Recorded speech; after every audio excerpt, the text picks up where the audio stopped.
God. David, I just want to let you know, today is an extravaganza. It is. And it's also, how can they do National Cheeseburger Day 2 days, 3 days after National Double Cheeseburger Day? I don't know, but for the 50-cent cheeseburger, will it force you to download the app? I don't think so. I don't. I don't. No.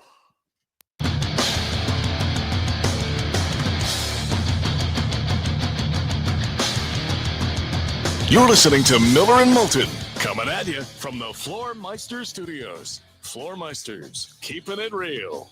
And now, here's Mark Miller and David Moulton.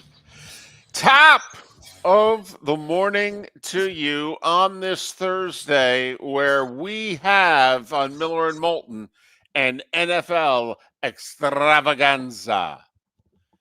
How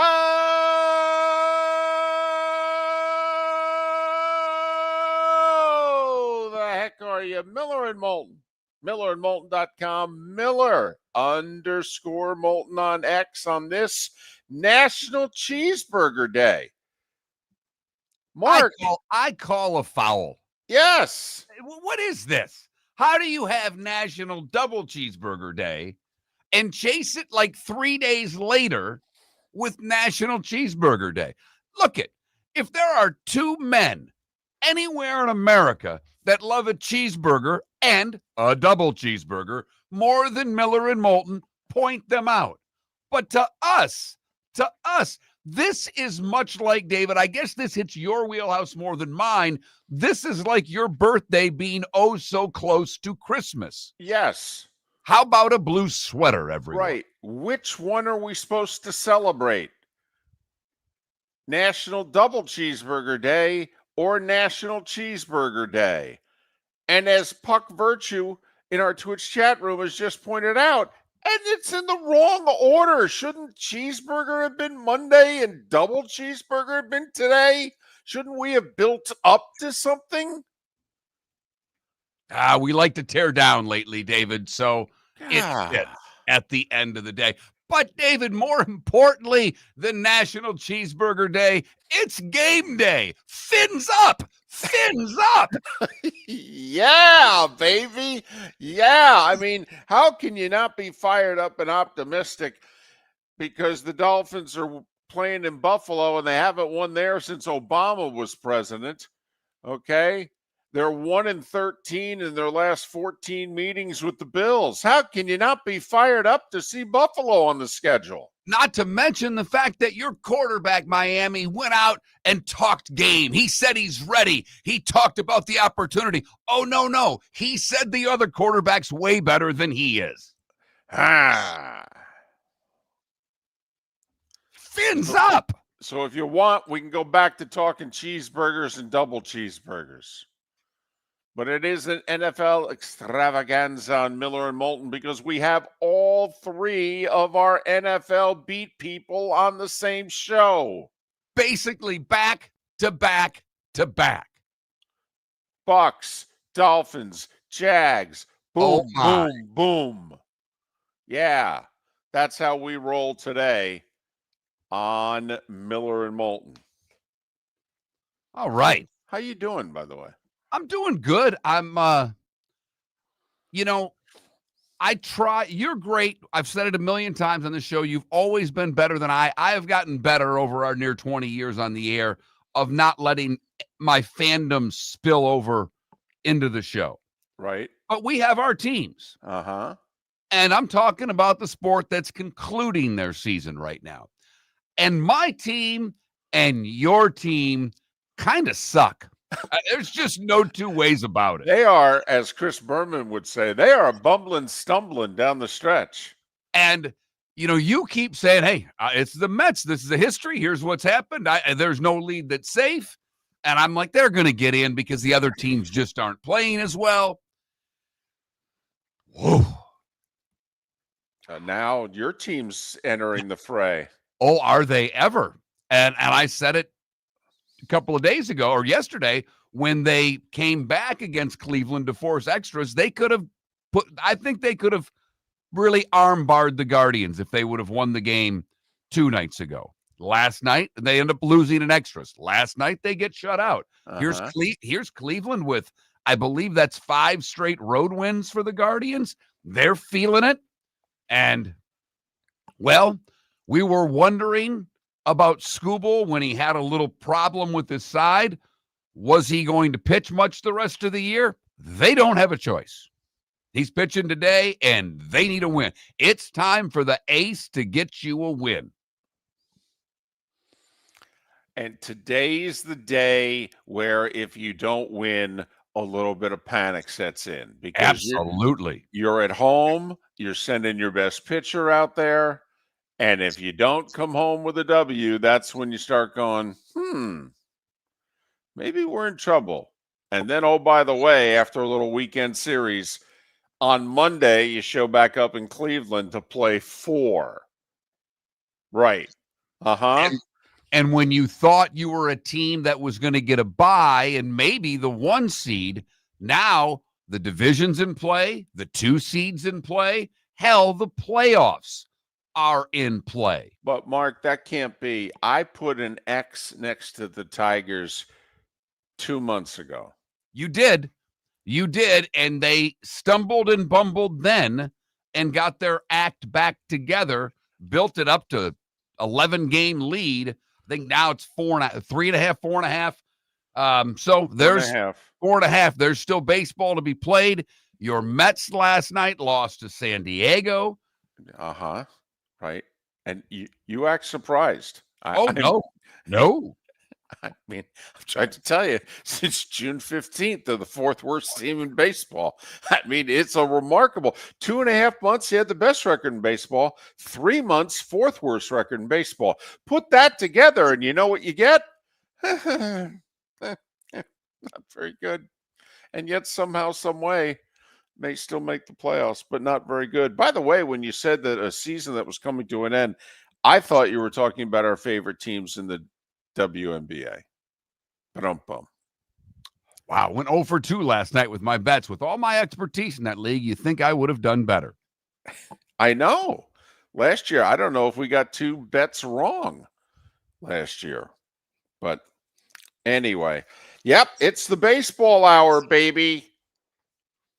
And there are some races. There are some races. The Cubs are on fire right now. Can they keep that up going into the playoffs? Houston overtook Seattle again last night as the AL West is a little topsy-turvy back and forth. The Padres have told the Dodgers, we're not done fighting for the NL West. I'll tell you what, I know why they did it. They did it for the reason that we talk about more than any other. It's a TV show. They got rid of the Monday game number 163 playoff, but we may have 1 or 2 instances this year in which certain things are settled based on the season-long tiebreaker and not game 163. I miss game 163. Well, it's funny, David. You're right. It's a TV show. This happens to be the one instance to me that the programming end of television overtakes really what the better television show is. Right. Because if it's a TV show, game 163 is a great TV show. Sure is. Winner, you're done. I mean, there's nothing better than that. And we've learned, and I don't mean David, and I mean all of us have learned, because we talk about ratings a little bit about in this show, that it doesn't really matter what the sport is. If it's a game of consequence, people watch. I think when I found that out was the World Cup, 7 years ago. And all of a sudden, the TV ratings for a World Cup final between 2 nations that are obviously not the United States, because we're never going to be there. And the number was significant. And we went, I'll be damned. I mean, we're even watching this because it matters.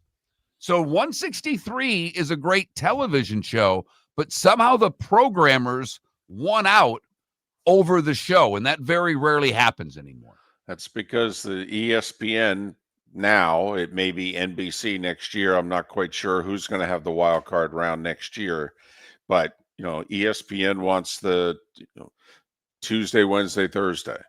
They want the wild card series to start, and then a Monday playoff apparently could get in the way, and so they eliminated it, and they just went to how'd you do during the regular season against one another. If by chance you only faced one another 6 times and it's 3-3, then they have another tiebreaker, and eventually we get to the coin flip. I so hope one day in a major sport that we get to the coin flip. But by major sport, I mean like the NFL or the NBA, the Major League Baseball. I so hope we get to the coin flip. Not like what was it last year to determine didn't the SEC have a coin flip last year to settle something? Was it who? I think it was in women's basketball. I think like South Carolina and Texas finished tied. Okay, and they had to determine who was the 1 seed and who was the 2 seed for the SEC women's basketball tournament, and they literally flipped a coin. Nothing says competition quite like a coin flip. Right. Miller and Moulton, but an awful lot going on. A lot of NFL, obviously, a lot of news, most of it injury related, although there was a big announcement yesterday by a franchise. The Commanders. Oh, we're doing this. That's what they said. We're going back to our roots, baby. Back. What was that? Was that a Billy Joel song? Back in the USSR? That's okay. a Beatles song, but I know. You're close. Right. Well, I'm getting there. I'm working my way back. Okay. You. And the Commanders announced yesterday, we are going back to RFK. Yeah, baby. And they're paying for, I think, most of it themselves, too. Good for them. Good for them. Broncos are paying for all of it themselves. Commanders, I think, are paying for like 80% of it themselves. All right. Way to go, guys. Well, if you remember, and I don't mean you, David, because I know that you do, when we were talking about flag football going to Saudi Arabia, we had Pat Kerwin on, which we have him on twice a week, courtesy of Pinchers, by the way.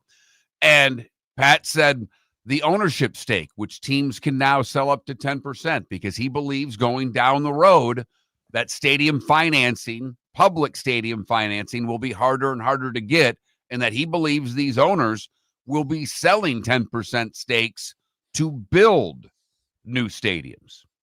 So something to pay attention to. Miller and Moulton. A lot of NFL talk today. A little college football talk as well. Some baseball talk. And there's a few other things going on in the sports world. The starting 5 will hopefully put all of this into a nice, neat bun in about 25 minutes' time. See what he did there? It's National Cheeseburger Day. He didn't put it into a bow. He put it into a bun. Very tricky there, Moulton. Miller and Moulton. We'll even figure out a poll question between now and then. And as David said, the starting 5 is 25 minutes away. Your roof is your home's first line of defense. At Pelican Roofing of Florida, Ronnie, John, and their team bring years of experience to protect what matters most, your family and your business. From residential repairs to large-scale commercial roofing, we deliver honest work, fair pricing, and quality you can trust. An upgrade on your roof can lower your insurance costs. Don't wait for a leak to turn into a disaster. Call the experts at Pelican Roofing today. 1-866-9-PELICAN. That's 1-866-9-PELICAN. Online at PelicanRoofingCompany.com. CCC 13325. For over 50 years, the Nolan family has been dedicated to protecting local families. Nolan Family Insurance is a second-generation independent agency that specializes in home, flood, auto, and boat insurance. They take the time needed to explain your coverage options and answer your questions so you can make an informed decision that's right for you. If you're looking for an agency that treats you like family, call 941-639-1122 or go to NolanAgency.com. That's 941-639-1122 or NolanAgency.com. So I asked him at Floormeisters, hey, what do you want me to tell everyone for September? He says, well, tell them I just bought 100 pallets of Core-Tech. So I've got so much of it, I can keep the prices low. Plus, installation's always available. Delivery's always available. And tell them Floormeisters has colors, 15 of them that no one else has. Floormeisters in Naples, next to Costco, whether it's carpet, tile, or Core-Tech. the best flooring, best service at the best prices. Floor Meisters. FloorMeisters.com. American Paint Supplies is your one-stop shop for all your coating needs and has been for 30 years. American Paint Supplies is also your #1 Festool dealer in Southwest Florida. If you are a builder, cabinet maker, painter, or power tool enthusiast, Festool craftsmanship can be found at American Paint Supplies. Celebrating 30 years of service, and Festool is celebrating 100 years of excellence. Come to American Paint Supply for a perfect pairing of service and expertise on 6100 Shirley Street, Naples, off of Pine Ridge, or online at AmericanPaintSupplies.net. This is Miller and Moulton.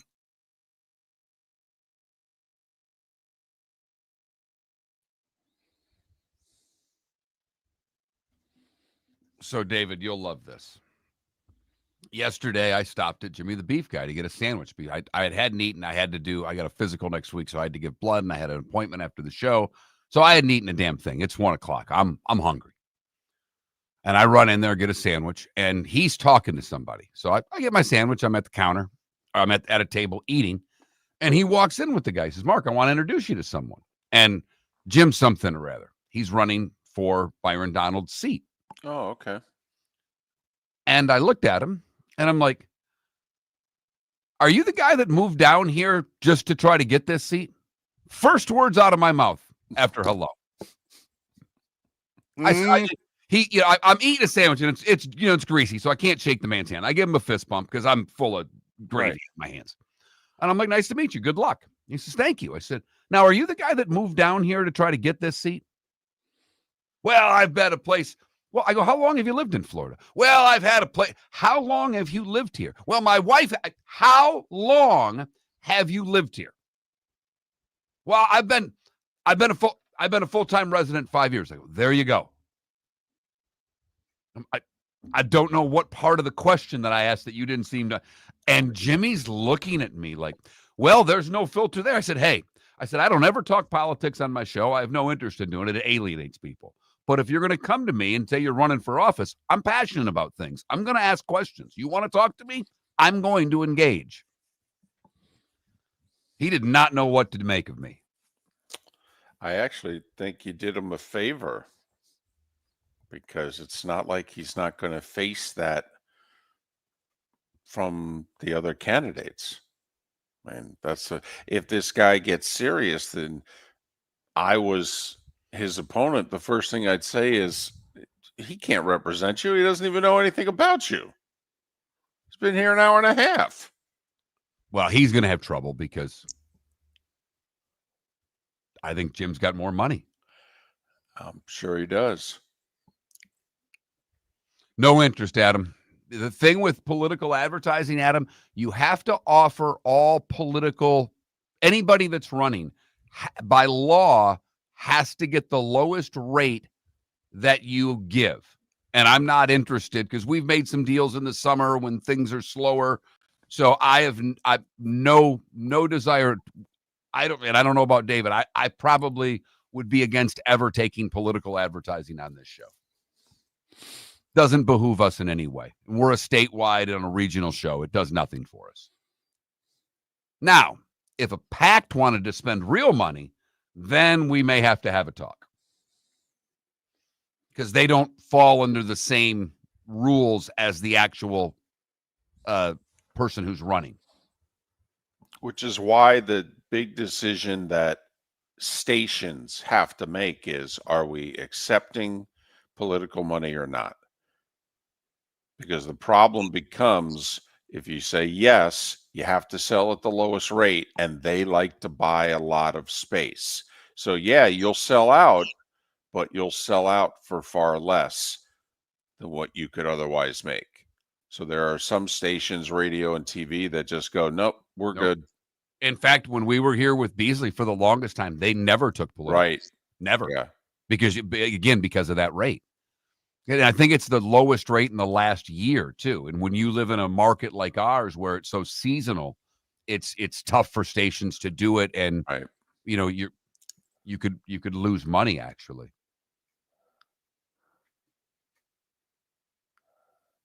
That's it. No political talk. But I just grilled the guy for 4 minutes. I'm like, yeah, good luck.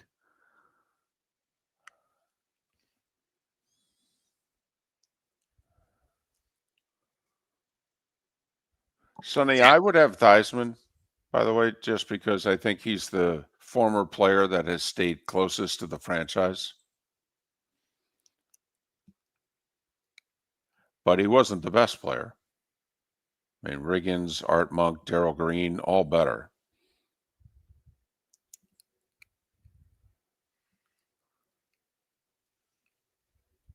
By the way, it's mustard, ketchup, pickle, onion for me, if anybody wondered.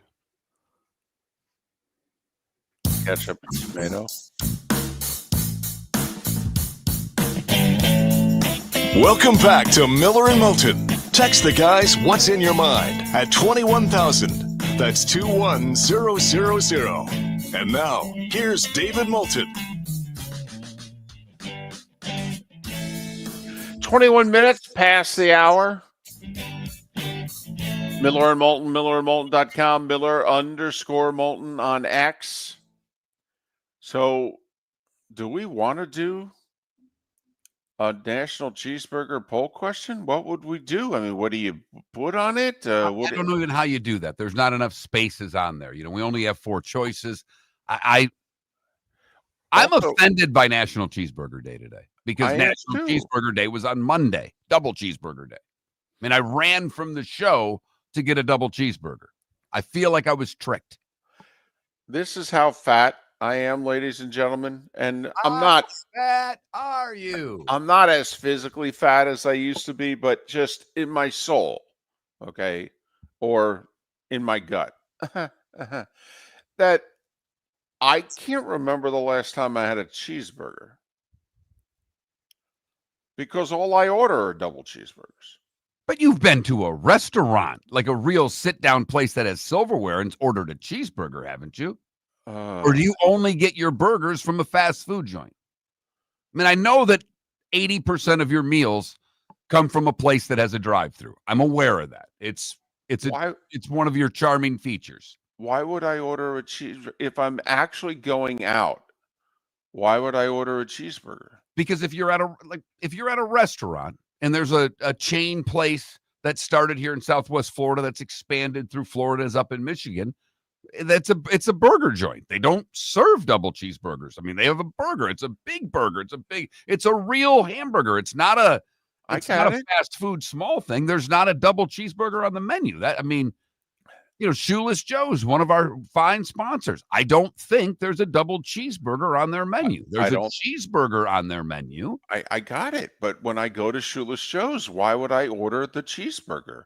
Well, because that cheeseburger has more meat on it than your double cheeseburger from your sloppy fast food joint. Maybe it does, but it's mentally, I just look at it. It's only got one, and I don't eat it unless it's got 2. And so what you're saying, when you class it up and go to a restaurant, right, damn if you're going to have a burger. Give me the meatloaf is what you're trying to say. Well, yeah, I mean, like if I go to Shoeless Joe's, why would I order the cheeseburger? I mean, Mark, I'm going to go and get something really fancy, that I can't get every day. I mean, I may go like fish and chips. I've got nothing for you, David. I've got nowhere to go with this. I'm gonna spend the rest of the show thinking, when's the last time I had just a cheeseburger? And when was the last time that cheeseburger actually had meat in it?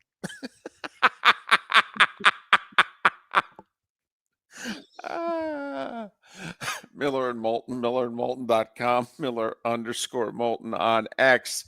How about this? How many points would we have to give you in order for you to take the Dolphins tonight? Because Vegas, the Hard Rock app, whatever, they're only giving you 11.5. And is that enough? How many do you need tonight to play the Dolphins? Because I need more than 14. I'm telling you that right now. Even with 2 key starters out for the Bills defense. Come on. Milano's out. He's a big part of that D. Oliver's out. He's a big part of that D. In theory, Miami should be able to move the ball. That's in theory, everybody. Really?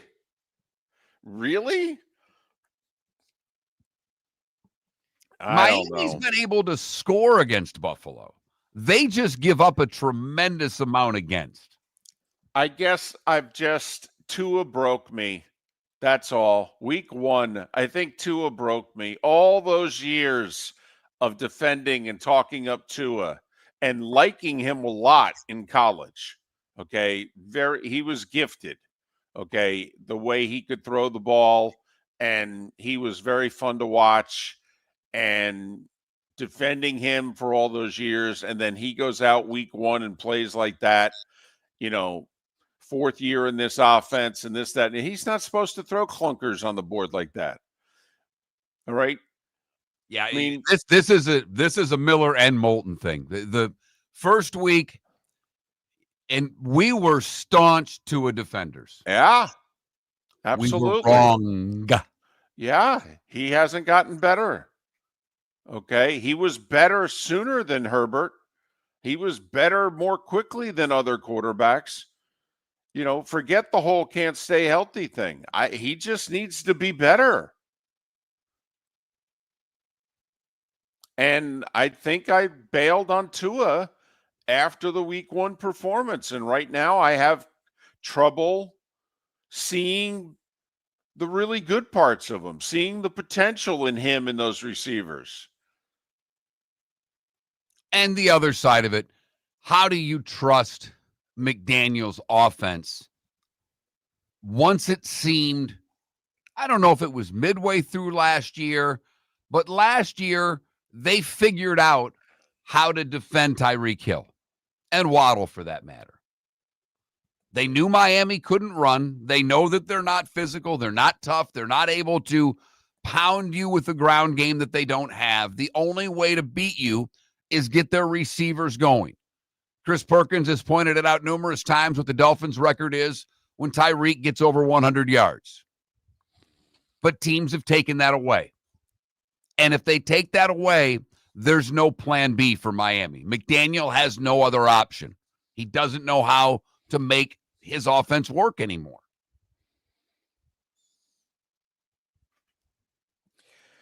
So I guess they broke me. I guess I'm done. And we've been doing this a long time. And as we started the show, I have gotten better at not letting my fandom in. David's great at it. But David has admitted since before we worked together that he's always had a soft spot for the Miami Dolphins, going back to well before he was ever in this business. And you've quietly wanted them to succeed maybe more than any other team in the state. Because while you've been doing this and while we've been doing this, and particularly when you're in your TV days, we've watched Florida and Miami and Florida State and the Bucs all have success. Right. Yeah. Miami's had none. None. Right. And you've always said, could you imagine if they got really good, how people would react? And for a moment, they were reacting that way when they thought the Tua, Hill, Waddle, McDaniel combination was going to work. But like a texter said, very simply, David, when you asked how many points they would need on the Pelican Roofing of Florida text line, Yeah. he just says, I need 24.5. Oh, my goodness. That's having lost faith right there if you need that many. Damn. I mean, If I gave you 17, would you take it? I'd need the hook. You would have to also throw in the hook. Yes, you would. And with the way I'm going these days, your final would be Buffalo 35, Miami 17. But if you throw in the hook, I'll take it. So 17.5 is David's number. Think about that. You've only got to buy yourself 6 points to get to where you want to go. Right. Very affordable. 6 points. Very affordable. So, Dolphins at Bills, 8:15 tonight on Amazon. Part of our NFL extravaganza here on Miller and Moulton today. Roy Cummings to talk Bucs. Chris Perkins is in Buffalo. I let him know, by the way, we're going to ask him about wings. Good. And he hinted, he said, my answer may surprise you guys. So, okay, throw it at us. And then JP Shadrick to talk Jags. David mentioned injuries. They hit the Bucs again. We'll hear about it next on the Starting Five. Football season is back, and celebrate your game day with Jimmy the Beef Guy. We're talking tender, juicy Chicago beef sandwiches. Whether your party's for 10, 100, or 200, bring game day to your house with Jimmy the Beef Guy. The catering packages come with the beef, the gravy, the peppers, the bread, everything you need. 2 convenient locations, Fort Myers and Bonita Springs. Skip the ordinary and bring the beef. Jimmy the Beef Guy, Chicago flavor, Southwest Florida style. Call today or visit jimmythebeefguy.com. Tell him Miller and Moulton sent you. Shoeless Joe's Sports Cafe, your home for all the football and baseball that September provides, plus a nightly food special. Got bingo and trivia Tuesdays and Thursdays, live music Fridays, karaoke Saturdays. Never mind the fact that Shoeless Joe's is going to celebrate Grandparents' Day, National Hot Dog Day, National Cheeseburger Day, all in the month of September. Food and drink specials during every NFL game. Shoeless Joe's, the official home for Ohio State football. Shoeless Joe's, good food, good times, good sports in the Doubletree by Hilton. Bell Tower Shops, Fort Myers. So I asked him at Floormeisters, hey, what do you want me to tell everyone for September? He says, well, tell them I just bought 100 pallets of Core-Tech. So I've got so much of it, I can keep the prices low. Plus, installation's always available. Delivery's always available. And tell them Floormeisters has colors, 15 of them that no one else has. Floormeisters in Naples, next to Costco, whether it's carpet, tile, or Core-Tech. The best flooring, best service, at the best prices. Floormeisters, floormeisters.com. Mark Miller for Sleep Treatment Direct. They are helping me with sleep apnea. And by helping me, I mean curing me. No more CPAP machine. No more snoring. No more tossing. No more waking up exhausted. Their expert team got me the right treatment, fast and hassle-free. If you want to feel energized and get rid of your snoring, call Sleep Treatment Direct today. 444-1741. That's 239-444-1741. Sleep Treatment Direct. Sleep safe and This sound. is Miller and Moulton.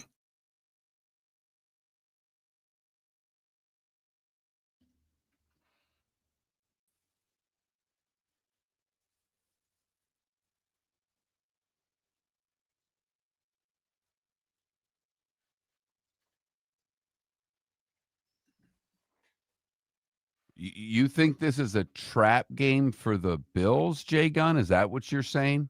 By trap game, you mean the Dolphins will win? I'm just asking.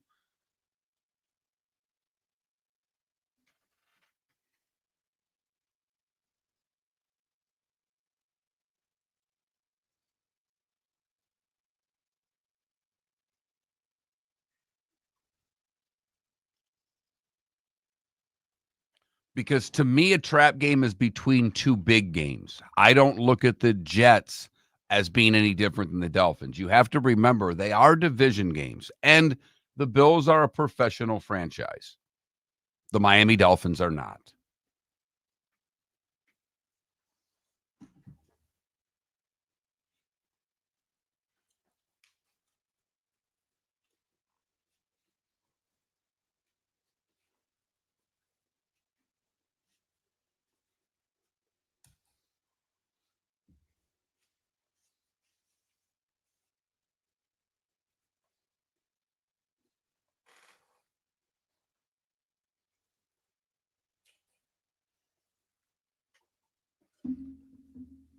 You think they cover. All right.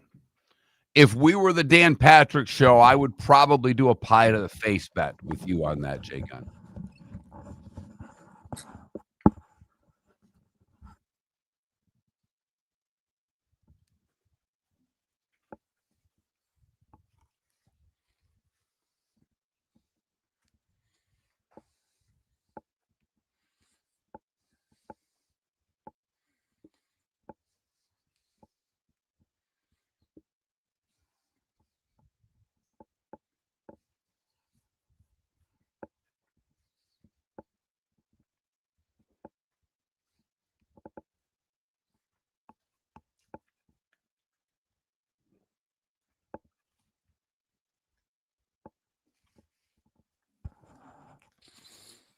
And Jay Gunn, I think if it wasn't a division opponent, I think you'd be right.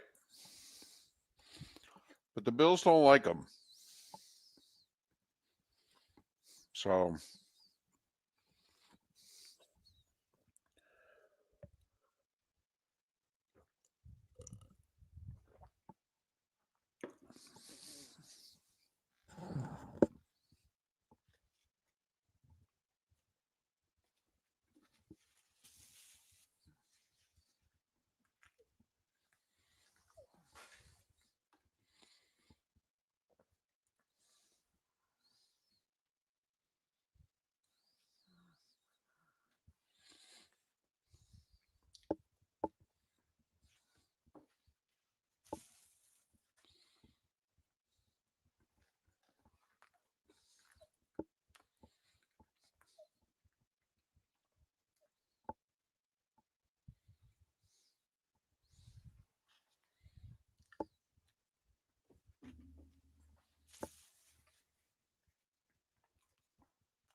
yes, Johnny, I'm home.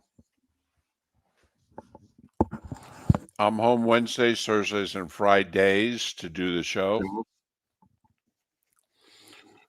But I leave usually Friday lunch or a little after. And I come back Tuesday night. So dinner or later. So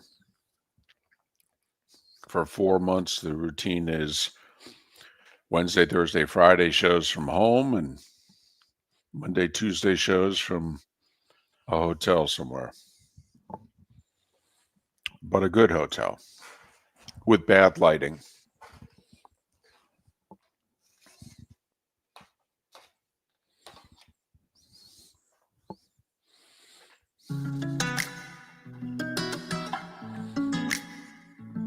Welcome back to Miller and Moulton. Text the guys what's in your mind at 21,000. That's 21000. And now, here's David Moulton. 22 minutes till the top of the hour. The extravaganza, at least from a guest list standpoint, begins in our 8 a.m. Eastern hour. Roy Cummings, Chris Perkins to talk Bucs and Dolphins. Then in our bonus hour, JP Shadrick. He not only will talk Jags, he's got the radio call of the Gators and the Canes Saturday. Ooh, Yeah. I like it. So we can talk. Wonder if he needs a spotter. Just, well, hit him up. All right. Hit him up. Need a stats guy, JP? I can be there for that. I mean, earlier in the week, probably but I think the guy he's working with has got some pull there. He could get you last minute credentials. So yeah, sure. What the heck? David, it's September and it's football in Florida. Well, you'd be in a booth. That's true, but it's still open. It's still hot. Yes. Yes, it is. The radio booths in particular, less air conditioned than the television ones. You're darn right. And there's a couple of night games. There's one other night game that I'm interested in. So gotcha. But no, I like my couch. I've gotten to the point where it's a lot easier to take in the games with my fat tuchus right in front of a couple of televisions. Well, from one fat tuchus to another, time for The Starting Five. 5 big stories you need to know. Here is the Starting Five. Thursday Night Football. Amazon. Al, Kirk, the dog. Dolphins at Bills. One team is winless. One team is undefeated.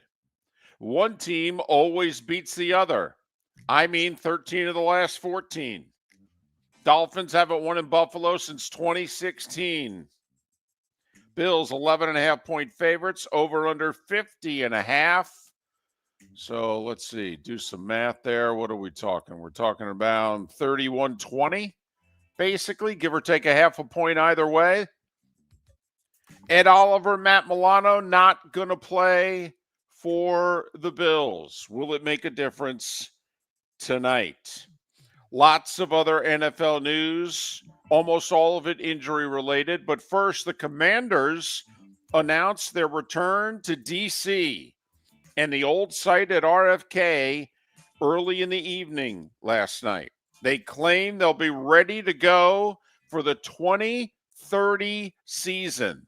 The vote by the D.C. City Council to get final approval was 11-2.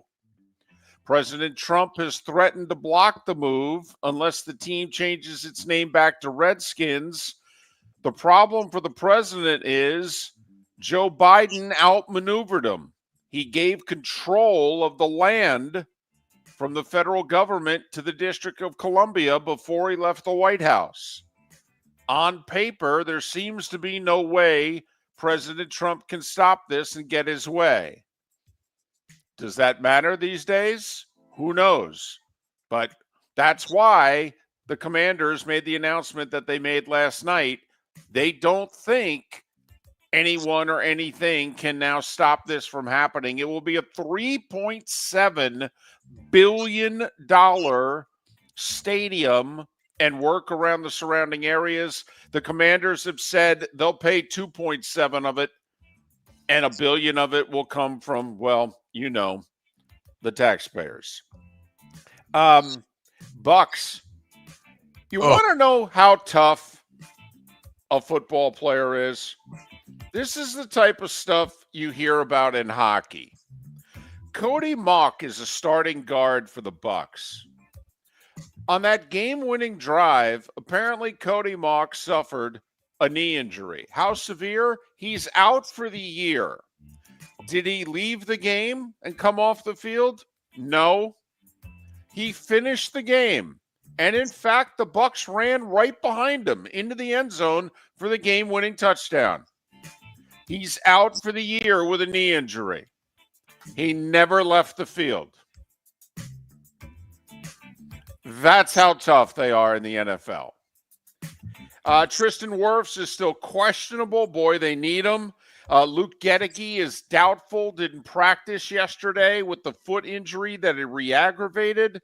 Egbuka, you saw him on Monday Night Football getting wrapped. That's a left thigh quad injury. He didn't practice yesterday. At best, he's questionable. So the Bucs are banged up. 60% of their offensive line is out. That's banged up. That's if Wirfs doesn't make it back. Okay. We'll see if he practices at all the rest of this week. But yes. And that's why with Tyrod Taylor also at quarterback, maybe the Jets +6 might be the play Sunday. Because the Bucs may have a hard time winning this game. Jets have a defensive line, and the Bucs O-line may be on the sidelines. Other injury news. Mentioned Justin Fields out with a concussion for the Jets. Commanders quarterback Jaden Daniels did not practice. And remember, they played last Thursday. He's had 72+ hours of extra healing.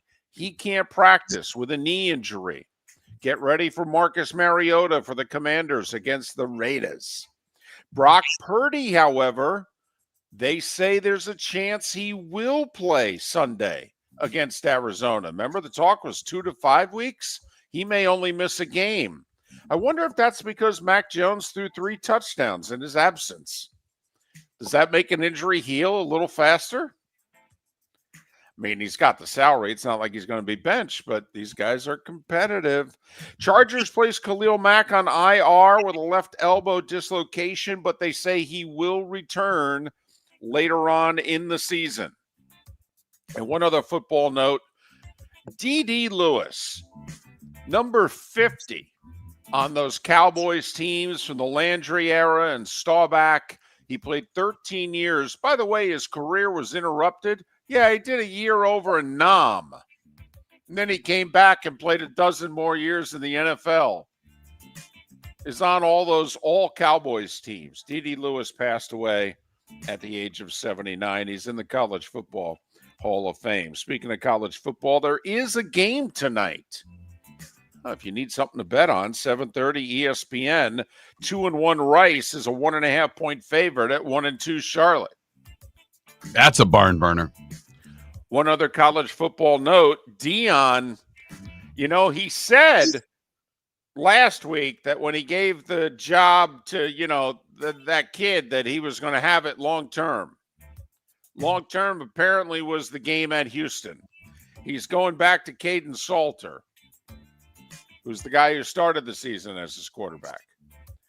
So he's made 3 different choices as to who's going to be the quarterback. We're entering game number 4. By the way, none of the choices have been that 5-star recruit that he brought in to replace his kid. Wonder how long he's going to keep the 5-star recruit. Colorado faces Wyoming Saturday. Baseball, Rays edge the Jays 2-1. Chandler Simpson, the star, he took away a 3-run homer going over the wall from the Jays, and then he drove in the game-winning RBI. Toronto's loss and the Yankees' 10-5 win over Minnesota means the Yankees trail by 4 in the East. Trent Grisham is on fire, by the way. 2 more homers for the Yankees. Red Sox with their league-leading 11th walk-off win of the season. Beat the A's in 10-5-4. Red Sox are 6 back, but the good news for them, they move back into the 5-hole in the wild card race. They're a half a game now ahead of the Mariners. We'll get to them in a moment, but Houston's back in first in the West.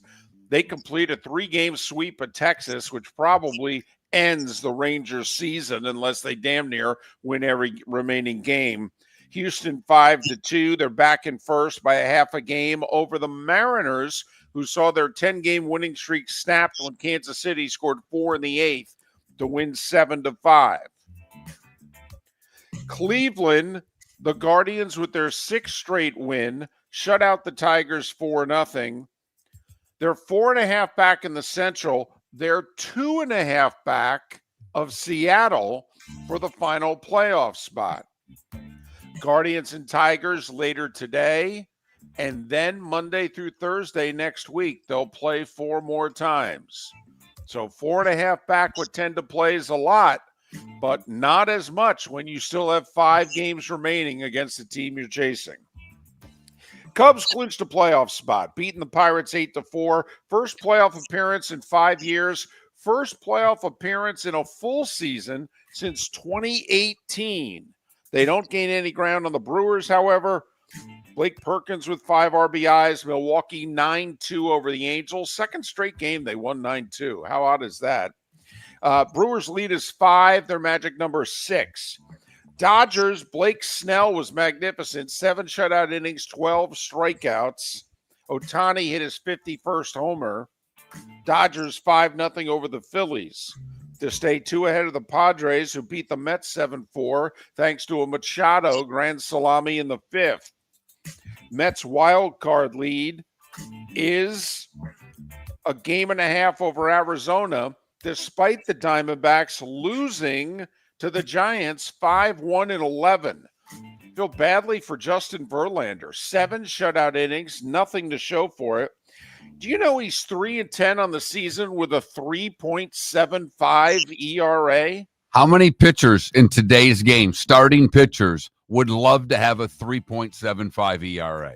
He's been their best pitcher post the All-Star break. But the Giants won 5-1. So the Diamondbacks a 1.5 games behind the Mets. The Giants are 2 games behind the Mets. The Reds are 2 games behind the Mets. They beat the Cardinals 6-2, but the Reds are the one team that owns the tiebreaker on the Mets. Marlins have won 6 of 7. They beat Colorado 8-4. Atlanta completed a 4-game sweep of the Nats 9-4. And the Orioles get ready for a 4-game series with the Yankees by beating the White Sox 3-1. The Southsiders trying to lose 100 games again. That's loss number 96. WNBA playoffs, Phoenix went to New York, routed the Liberty to even that series at a game apiece. And Minnesota overcame a big deficit, rallied to win 75-74 to eliminate Golden State. The NCAA decided yesterday they're eliminating the spring transfer portal in football, but they have yet to settle on when the one transfer portal period is going to be. There's been talk it's going to be 10 days in early January, but they didn't decide that yesterday. The NBA and FIBA announced they're working together. They're going to announce a new European league. It'll start either in 27 or 28. Panthers opened training camp today. They held some pressers yesterday. They announced Matthew Tkachuk's going to be out into December after hernia and torn abductor muscle surgery. Remember, he came back for the playoffs and got better as the playoffs went along, playing with a hernia and a torn abductor. Ask someone in the medical field how painful that is. MLS, Messi and Inter Miami are nearing a new contract extension. The 38-year-old superstar is good for a goal a game at the MLS. He's got 20 and 21 matches this year. So, heck, he's still going along so well, there's talk he may still play for his home country in a World Cup. And at 9 minutes before the hour, that was the starting five. Five big stories, and Lionel Messi, depending on how you like to pronounce his name, here on Miller and Moulton. Family likes it here. They're enjoying Miami. Why should he go anywhere? He's getting a bunch of money. I mean, basically the MLS broke every single rule they had in terms of salary caps, all the rules and how you pay players. They flat out pushed to the side to allow Messi to play for Miami. And I'm not complaining about it. One, I'm not a big MLS guy. Everybody knows that. But two, if I were the MLS, I would have done the same exact thing. The publicity this league has been able to get on the back of Messi has been worth changing all the rules for it, and it hasn't given Miami any sort of a competitive advantage. It's not like they're the best team and clearly better than everyone else. It's good for the game in the States. They keep getting rid of all their really good young players to keep bringing in more proven older players. So they're good, but apparently they're not the best. We're a secondary league and we're a secondary soccer country. We'll never be good. Here's the question I would ask you, way out, and it's not a poll question. When we don't get out of group, when they've made everything as easy as possible for the United States to get out of group, are we going to give up on this then? Because if we don't get out of group in the World Cup, that is flat out embarrassing. They've doubled the teams. When you're the host nation, you by rule are one of the top two, so you get an easier draw in your group. If they don't get out of group, are we finally done with this charade? That could break us. That could Tua us, Mark. Miller and Moulton. Your roof is your home's first line of defense. At Pelican Roofing of Florida, Ronnie, John, and their team bring years of experience to protect what matters most, your family and your business. From residential repairs to large-scale commercial roofing, we deliver honest work, fair pricing, and quality you can trust. An upgrade on your roof can lower your insurance costs. Don't wait for a leak to turn into a disaster. Call the experts at Pelican Roofing today. 1-866-9-PELICAN. That's 1-866-9-PELICAN. Online at PelicanRoofingCompany.com. CCC 1332512. So I asked him at Floormeisters, hey, what do you want me to tell everyone for September? He says, well, tell them I just bought 100 pallets of Core-Tech. So I've got so much of it, I can keep the prices low. Plus, installation's always available. Delivery's always available. And tell them Floormeisters has colors, 15 of them that no one else has. Floormeisters in Naples, next to Costco, whether it's carpet, tile, or Core-Tech. The best flooring, best service, at the best prices.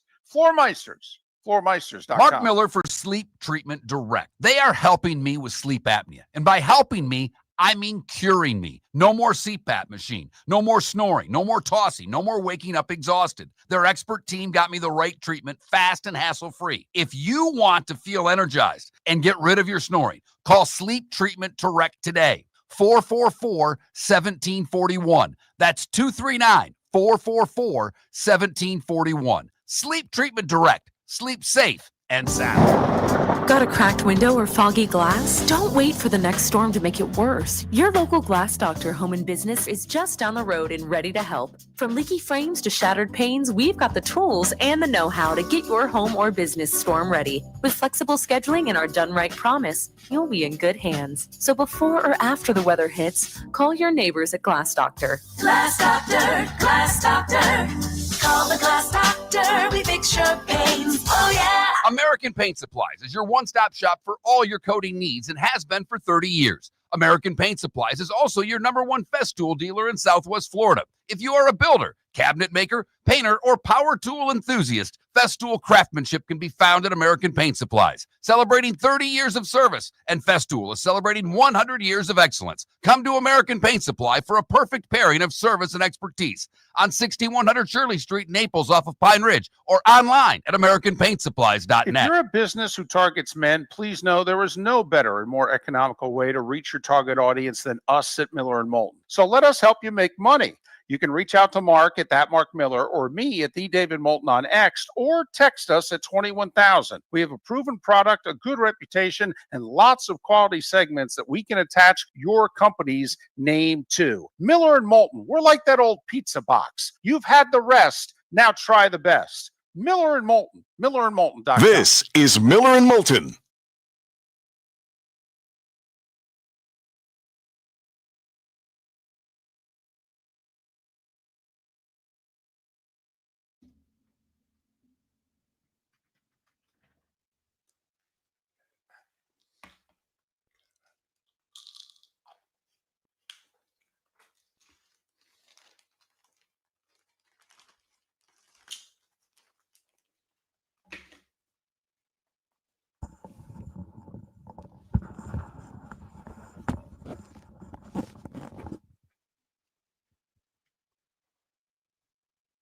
It's a European league that the NBA is going to own, Michael. That's basically it. It's not a new NBA. It's just a European league. It's similar to what the NFL did years ago with the World Football League. It's just it's another league.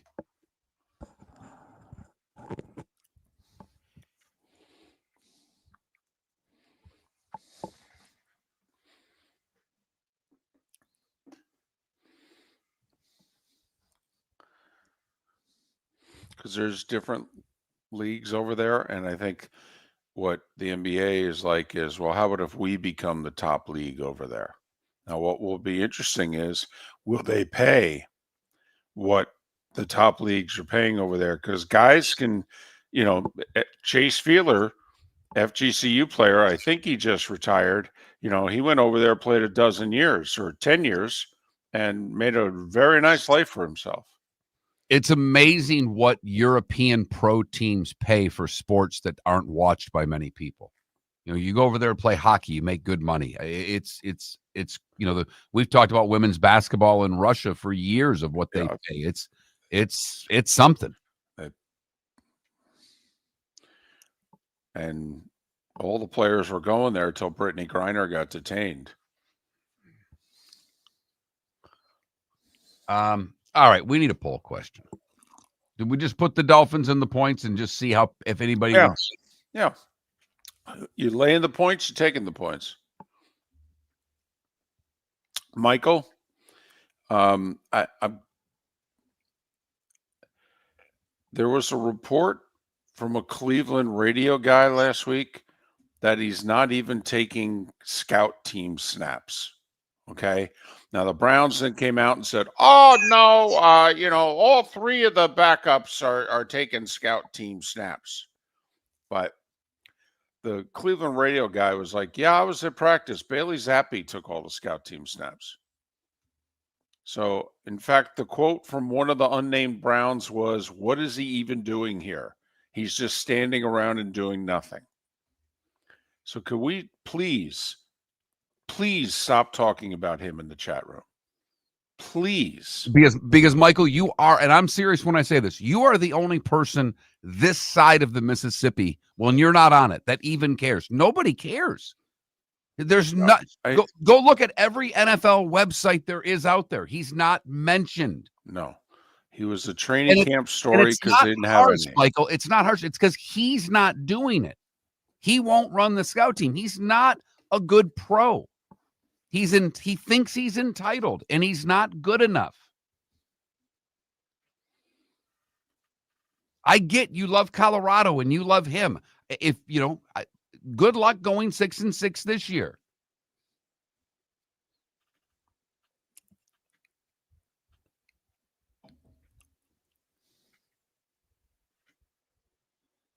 Boy, there's a statement, Puck. And I don't know if you're wrong.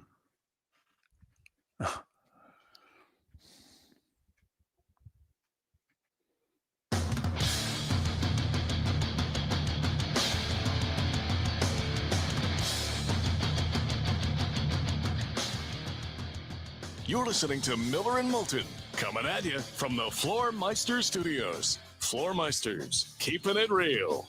And now, here's Mark Miller and David Moulton. Hour 2 of Miller and Moulton on this Thursday, NFL Thursday on Miller and Moulton. It's an NFL extravaganza. Roy Cummings, Chris Perkins, JP Shadrick, beginning 1 hour from now to talk Bucs, Dolphins, and Jags in order. Boom, boom, boom. That's in honor of John Madden there. Just giving the big fella a shout out. Did you use extravaganza at all yesterday with your family? Were you able to sneak it in or come over the top with it and have your wife look at you cross-eyed? Yes. Okay. My wife, whenever there's nothing on TV that has her attention, for the background noise, my wife likes background noise. And I, of course, thought being married to me was the background noise. Hello. Bump. But she likes it. She wants the TV on. She wants to hear some sound in the house. Okay. So I walk out into the living room area and the TV's on and it's on QVC.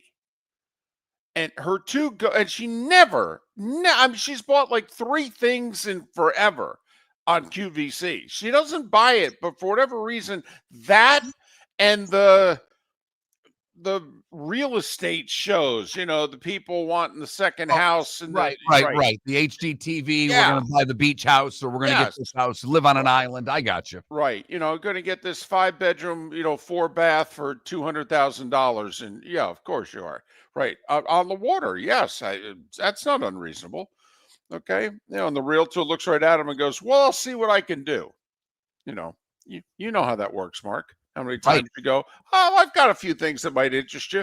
You turn around, walk to your car and go, we ain't going to get you what you're asking for, but okay. Anyway, so the QVC is on.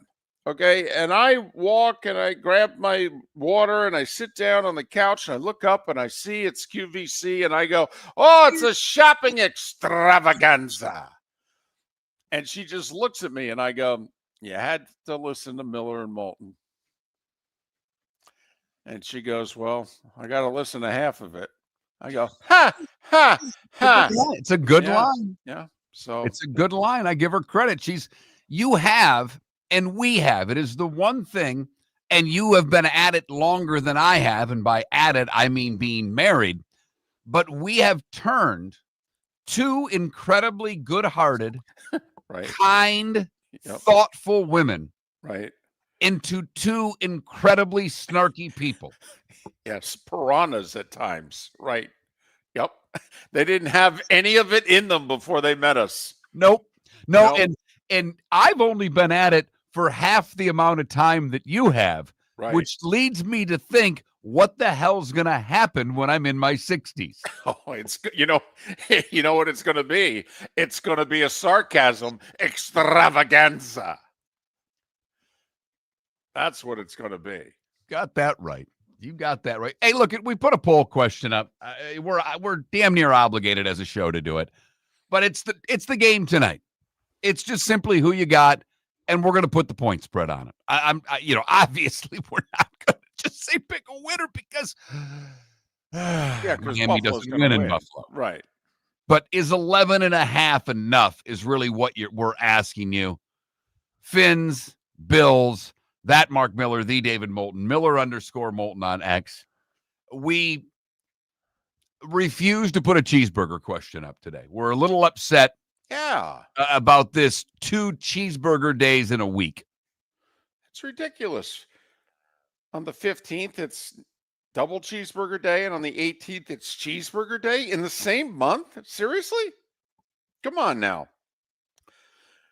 And how come you, and by you, I'm talking to all the restaurant chains out there, how come you're only giving us deals on the cheeseburgers? Where were the deals on the double cheeseburgers? Huh? So we got a text yesterday about this.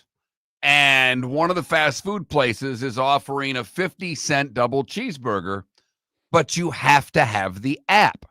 And I asked David before the show, because I don't do fast food, so it doesn't even really apply to me.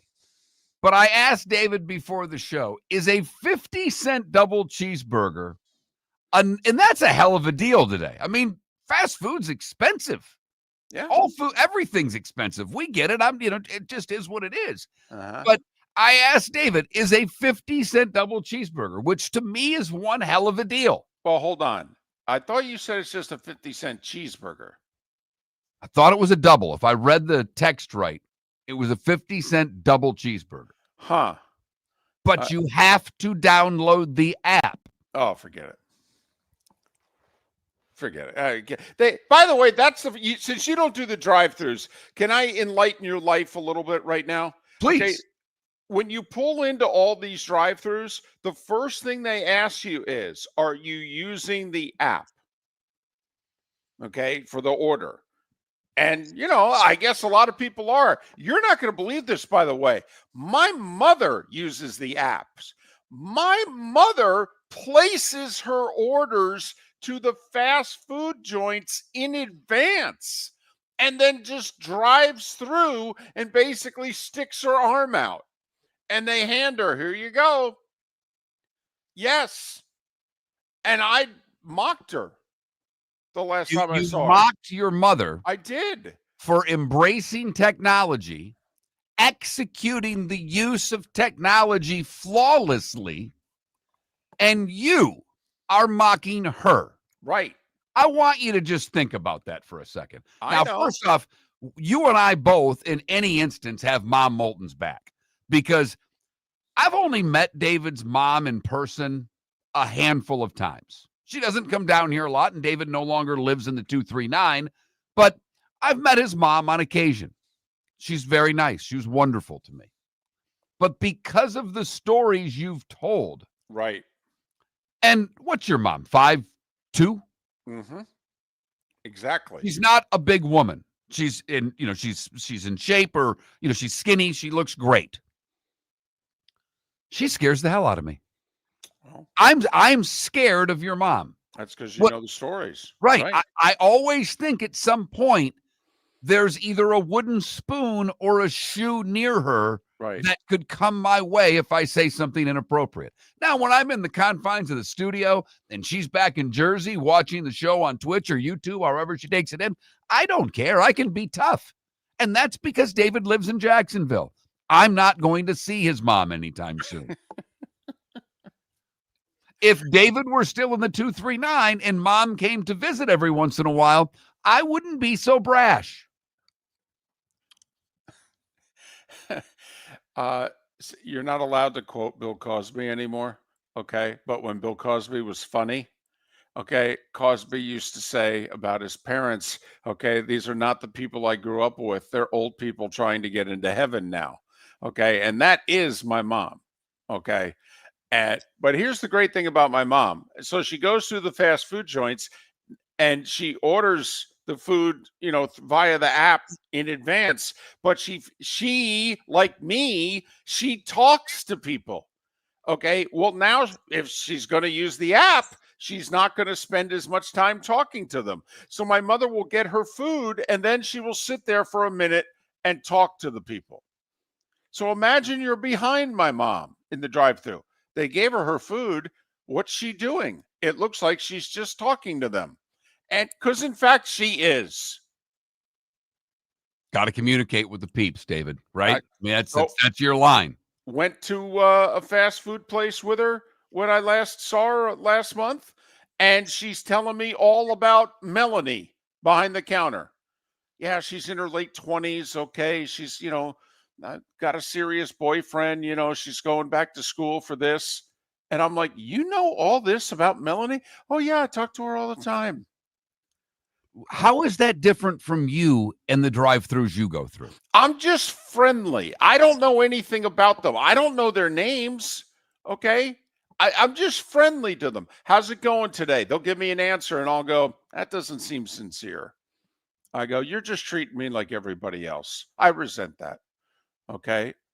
And they'll look at me and I go, I actually care about you. The rest of them don't. And they'll smile and whatever. And that's all I do. I just, listen, if I got to spend 20 seconds here, I want it to be entertaining. That's it. That's all I do. My mom wants to know about them. Good for her. I try to, and you do know their names. Here's the thing about all the people that you're dealing with. They have a name tag on. I try everywhere. Anytime I see a name, I think everyone should have a name tag. I think it would be a kinder, gentler nation if everybody walked around with their name on their chest. Hi, Steve. Hi, Jim. Hi, Ann. My line. You know my line. I can't remember your name unless you wear a jersey. Okay. And what's a name tag? It's kind of like a jersey, David. I mean, when I saw the D.D. Lewis died, I went, number 50. I remember D.D. Did you remember phone numbers that way back in the day? Like when we actually had to remember a phone number? Totally.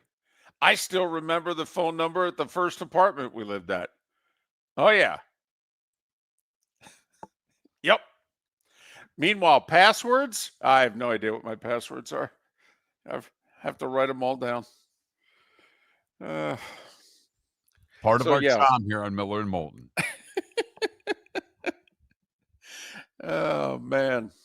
So, anyway, that's where we're at. No, it's not a cheeseburger. Maybe a double cheeseburger, maybe. But a cheeseburger is not worth downloading the app for. Did get a text, David, that apparently at O'Hare Airport, you cannot order McDonald's without the app. I want to find out the first time because obviously, as you guys know, David travels a ton. He's in airports a lot, which means he's eating airport food often.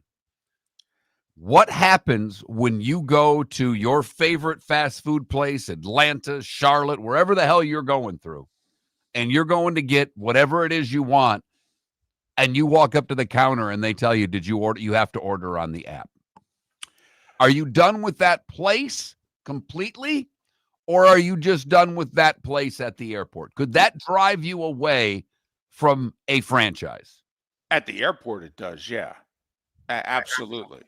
Okay, but now I will say the airports and the places like the McDonald's in the Indianapolis airport, you don't have to download the app, but you just have to use the machine. I mean, you don't give your order to a human being. You've got to put your order in and all that. And a lot of airports are doing that now. Once again, just to have us not talk to one another as much as possible. And yet somehow that's good business. I don't get it. I don't. Miller and Moulton. So I asked him at Floormeisters, hey, what do you want me to tell everyone for September? He says, well, tell them I just bought 100 pallets of Core-Tech. So I've got so much of it, I can keep the prices low. Plus, installation's always available. Delivery's always available. And tell them Floormeisters has colors, 15 of them that no one else has. Floormeisters in Naples, next to Costco, whether it's carpet, tile, or Core-Tech. The best flooring, best service, at the best prices. Floormeisters. Floormeisters.com. American Paint Supplies, celebrating 30 years in Naples, is proud to be the exclusive Farrow & Ball dealer in Southwest Florida. The best thing to come from the UK since the Beatles, Farrow & Ball has the colors and paints at American Paint Supplies. See why all the designers and painters choose Farrow & Ball. For 30 years, American Paint Supplies provides the perfect pairing of service and expertise on 6100 Shirley Street in Naples off of Pine Ridge or online at AmericanPaintSupplies.net. American Paint Supplies is your one-stop shop for all your coating needs. Think we only fix windows? Think again.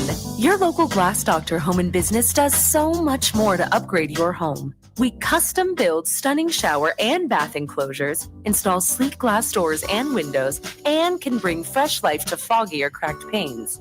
Need a glass tabletop or a statement mirror? Yep, we do that too. If it's glass and it's in your home, we're the team to call. Call the Glass Doctor, we fix your pains. Oh, yeah.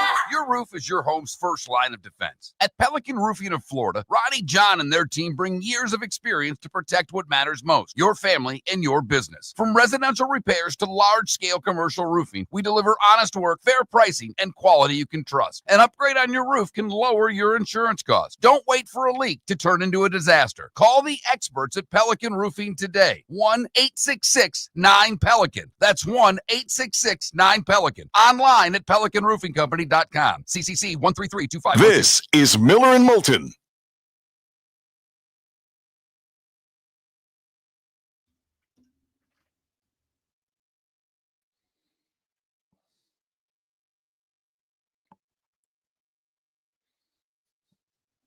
Well, I mean, I think it's a little different than that, than David. I'm not going to I'll do it during the break, but I think this has largely to do with the fact that these companies saw their minimum wage get raised $5 an hour and said, nope, we're not paying it for a McDonald's worker. So we're going automated on everything.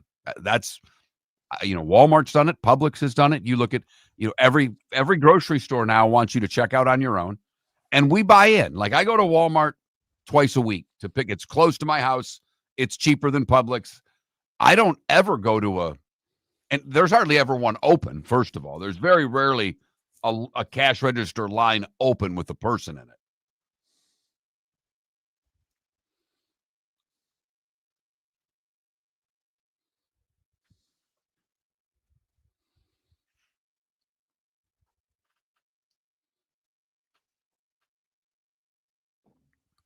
You know what I've seen, Michael, in the last year or so? I actually think, and I don't know if this is like the Chick-fil-A effect, but I actually think the fast food and similar type businesses, their workers in the last couple of years, I think, have been much friendlier than they used to be 5 years ago. And Puck, it's a great point. But, because I never thought working at a fast food place should be able to support a family of three. It was a job for a high school kid back in the day, an actual, not the manager or the assistant manager, but Puck, to your point, I don't know, because we don't have manufacturing anymore. I don't know where it is people are supposed to make a good living. I don't. I'm, as an old guy now, I'm fearful for where it is that middle class people earn a living. It's ironic that technology is, quote unquote, improving our lives, and yet I think it's costing us more jobs than ever thought possible. I have a buddy has a huge company, thousands of employees, and they have call centers, and those call centers have a lot of they still have people, but they worked with IBM, and the automated stuff is eliminated. And there's nothing more frustrating than having to deal with automated phone systems. Nothing bothers me more than having to enter my birthday 5 different times, say my name into a machine, and then when you finally get a person, the first thing they says, "What's your name?" Well, what the hell did I say it 6 times for? But and to the person in the chat room who asked, usually the networks get to talk to the starting quarterbacks for both teams. Yeah.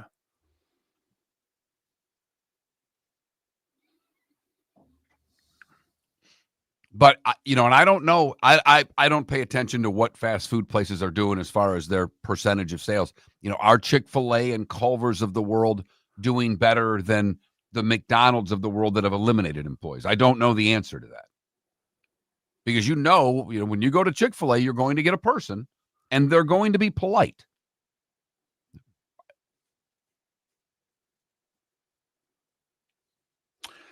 Aurora, you are really doing your homework here.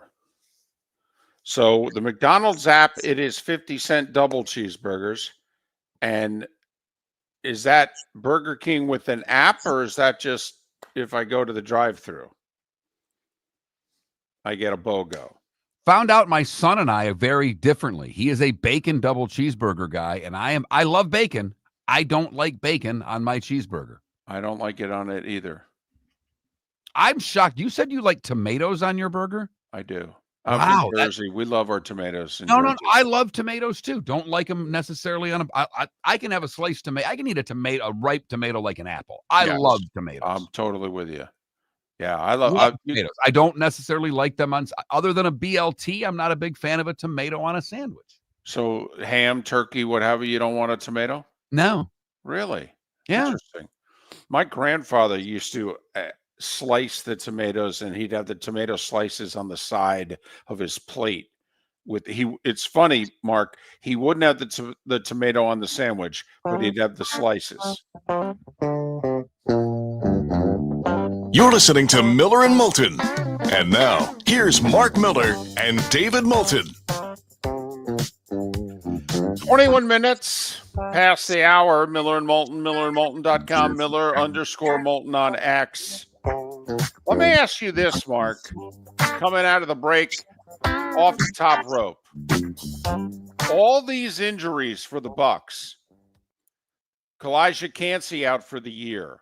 Cody Mauch out for the year. That's a starting defensive tackle. That's a starting guard.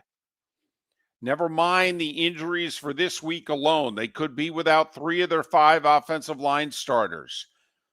Egbuka, who's already made an impact.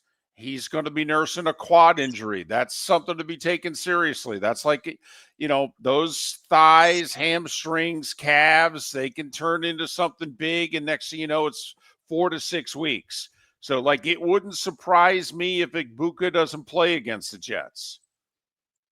I know if I'm the Bucs, I'm inclined to give him a week.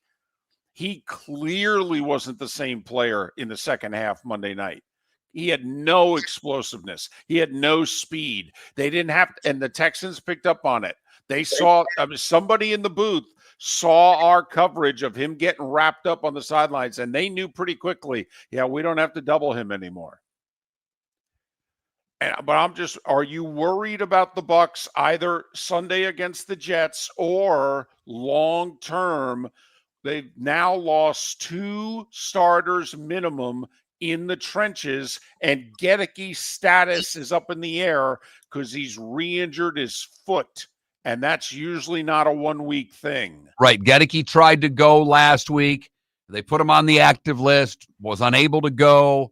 I don't know how long that's going to be. I'm glad that's the direction you went here because that's where I wanted to go. All I will say, I'll give you a couple. One, I'm terrified. As someone who picked the Bucs to go to the NFC Championship game, I'm terrified of that pick because of the injuries already on the offensive line. You know how I think of football.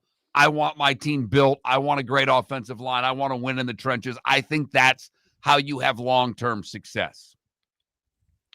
But they have one thing on that team that many others do not have. And I think it's time to start putting Baker Mayfield in that upper end of the quarterbacks in the league. Do you know in the last 2 years, out of Mahomes, Allen, Burrow, Jackson, and Mayfield, who's thrown the most touchdown passes? Oh, I do. It's Baker Mayfield, gang. Do you know who's thrown for the most yards over that time? Oh, I do, Mark. It's Baker Mayfield. He's second out of those 5 quarterbacks in completion percentage. Now, he's 4th in wins. Mahomes, Allen, and Lamar have all won more games. But the one thing that you can't make up for is great quarterback play. And I think it's time, not Miller and Moulton, but it's time that the league starts to recognize how damn good Baker Mayfield is. Well, we got a guy coming up in 35 minutes on this show who has said some things in which we've raised our eyebrows. He thinks Baker's a top 5 quarterback. I don't. I definitely think he's a top 10. And he might be closer to a top 7, 8, if you know what I mean. But, we have, how adverse I am to using the word great. I think it's the most overused word in sports, maybe in life. Okay, there's very little greatness in our lives. And yet in sports, oh, they're great. He's great. No. In most cases, hell no. Thank you, Tony the Tiger. They're good, maybe very good. But like in the NFL, when we talk quarterbacks, we like to use the word elite. Well, how big then are we making the list of elite? We all acknowledge Mahomes, Allen, Lamar. We think Burrow, despite the injuries, is elite. But, that's 4. We don't know if we want to add to that. Like earlier this week, I said, is Justin Herbert beginning to show signs of being elite? We'll see. There are those that are already on the campaign just a couple of games in saying, start paying attention to Justin Herbert for MVP. If you're going to say that, then you damn well better be talking the same way about Baker Mayfield. Remember, there was a long time, Aaron Rodgers was elite. He's obviously not anymore. I don't think Jalen Hurts is elite. I think he's a winner. All right. If I'm the Eagles, I would have paid him too. Do I think he's elite? No, I don't think he's elite. He's not an elite thrower. He's an elite winner. Okay. But would I want him? Hell yeah. And to me, that's kind of where Baker is. Do I think Baker is elite? The numbers say he may be. I want him on my team. I think he's the biggest bargain at quarterback in the league. I mean, he's making $20 million less than all those quarterbacks you mentioned per season. $20 million less. And then get into all the other guys that are getting paid that don't deserve it. I mean, who's worth more money? Brock Purdy, Baker Mayfield? Come on. It's not even a question. I mean, is Jared Goff $18 million a year better than Baker Mayfield? Hell no. That's what he's making. I know. Detroit needed to pay him. Right. That was a smart move. We are not knocking Detroit for paying Jared Goff, but when you put a head-to-head comparison from the money that they're getting, you're right, David. It's one of the best bargains in sports. It's why, Roy's been saying it for a long time. Jason Light needs a lot of credit for the contracts he's been able to get, not just for Baker, but for Evans and others. Did you see, speaking of Baker, if we're going to continue this crush, yesterday, met with the media, and he was asked about the little tiff he got into on the field with the Texan. And the reporter basically asked him, what was that all about? And Baker looked right at him and said, basically, we don't take any beep from anyone. That's the intangible part. And that's, also what I think Hurts brings to the table for what it's worth. There's something about him that when you look at the arm and you look at the play and you go, well, I don't know. But there's that intangible factor that no one can really define what it is that makes him play better than what the talent shows. And I think Baker's the same way.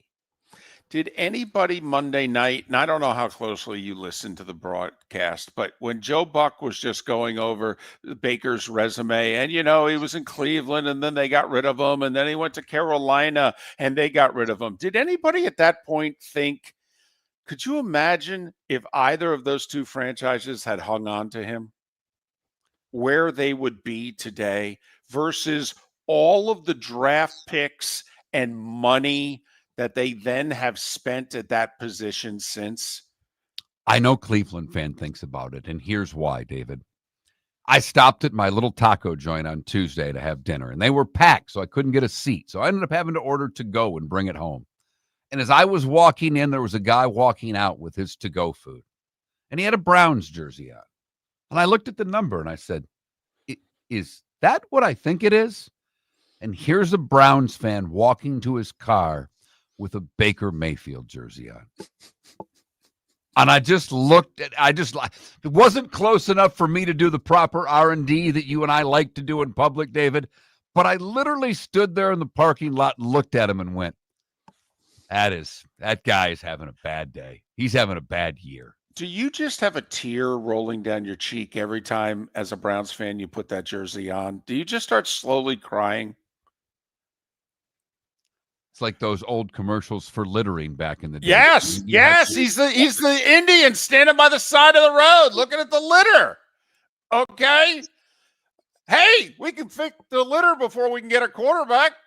For over 50 years, the Nolan family has been dedicated to protecting local families. Nolan Family Insurance is a second-generation independent agency that specializes in home, flood, auto, and boat insurance. They take the time needed to explain your coverage options and answer your questions so you can make an informed decision that's right for you. If you're looking for an agency that treats you like family, call 941-639-1122 or go to nolanagency.com. That's 941-639-1122. or nolanagency.com. American Paint Supplies, celebrating 30 years in Naples, is proud to be the exclusive Farrow & Ball dealer in Southwest Florida. The best thing to come from the UK since the Beatles, Farrow & Ball has the colors and paints at American Paint Supplies. See why all the designers and painters choose Farrow & Ball. For 30 years, American Paint Supplies provides the perfect pairing of service and expertise on 6100 Shirley Street in Naples off of Pine Ridge or online at AmericanPaintSupplies.net. American Paint Supplies is your one-stop shop for all your coating needs. When Glass Doctor replaces your windshield, we don't just send you on your way, we send you off protected. Your local Glass Doctor includes the industry's only 12-month windshield protection plan at no extra cost. That means unlimited chip repairs and even a one-time replacement if needed. High-quality service backed by real peace of mind, right here in your neighborhood. Glass Doctor, Glass Doctor. Call the Glass Doctor, we fix your pains. Oh, yeah. Exclusions apply. See your local Glass Doctor for So details. I asked him at Floormeisters, hey, what do you want me to tell everyone for September? He says, well, tell them I just bought 100 pallets of Core-Tech. So I've got so much of it, I can keep the prices low. Plus, installation's always available. Delivery's always available. And tell them Floormeisters has colors, 15 of them that no one else has. Floormeisters in Naples, next to Costco, whether it's carpet, tile, or Core-Tech. The best flooring, best service, at the best prices. Floormeisters, floormeisters.com. This is Miller and Moulton.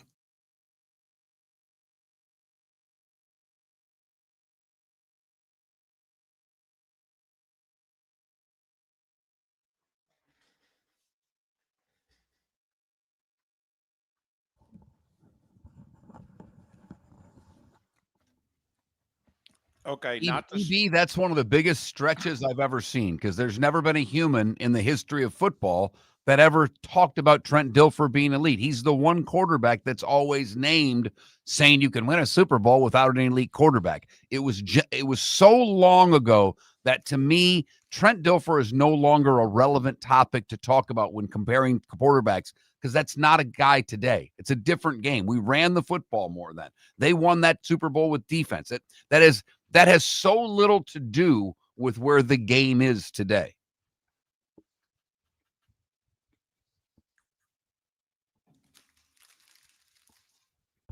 Okay, not to be Les Nessman here, but as God is my witness, okay, you have to take my word on this. So we're finishing up that segment, and I'm thinking about, well, the guy's got to have a tear coming down his face. And I thought of the Indian, and that's a 50-plus-year-old commercial. That's early 70s. And I thought, well, I can't use that reference because too few people, okay, I can't. So that's why I just said he's got to have a tear coming down his face. And then you mentioned the Indian and the litter and the tear. And I'm like, oh, my God, I was going to say that. When you started, that's right where my head went. That's, as soon as you said tear, it's the first thing that popped in my head is the Indian standing by the river on the litter commercials we used to watch during football games. Yeah.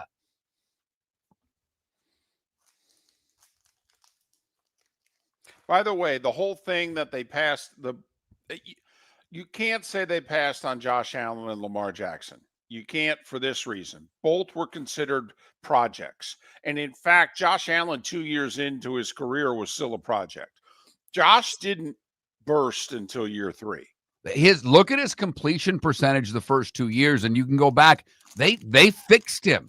Right. He's the $6 million man. They went in and rebuilt that guy basically. He had to change all of his mechanics. What he accomplished with changing who he was as a quarterback is remarkable. It's why Brian Daboll is the Giants' job. Daboll was given credit for making Josh Allen what he's become.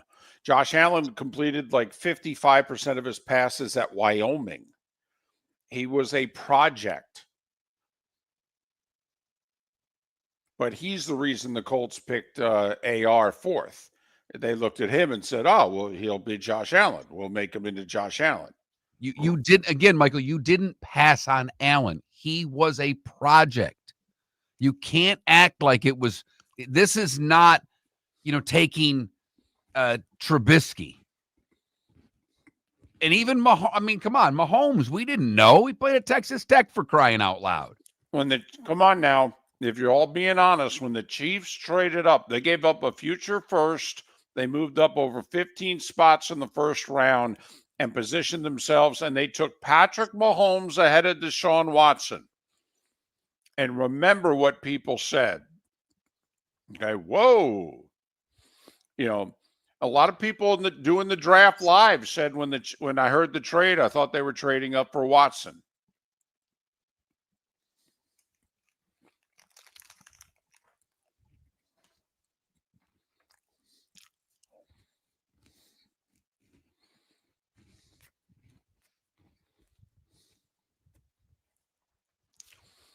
Well, Chandler, you're talking to the wrong people because we both have Matthew Stafford in the Hall of Fame. So,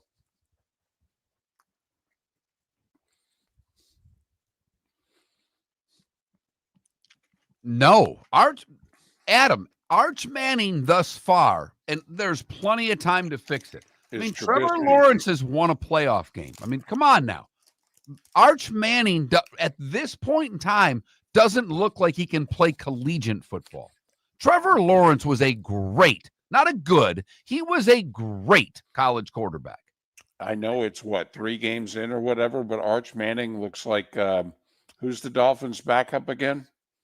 Oh, Zach Wilson. Yeah, Arch Manning looks like Zach Wilson right now.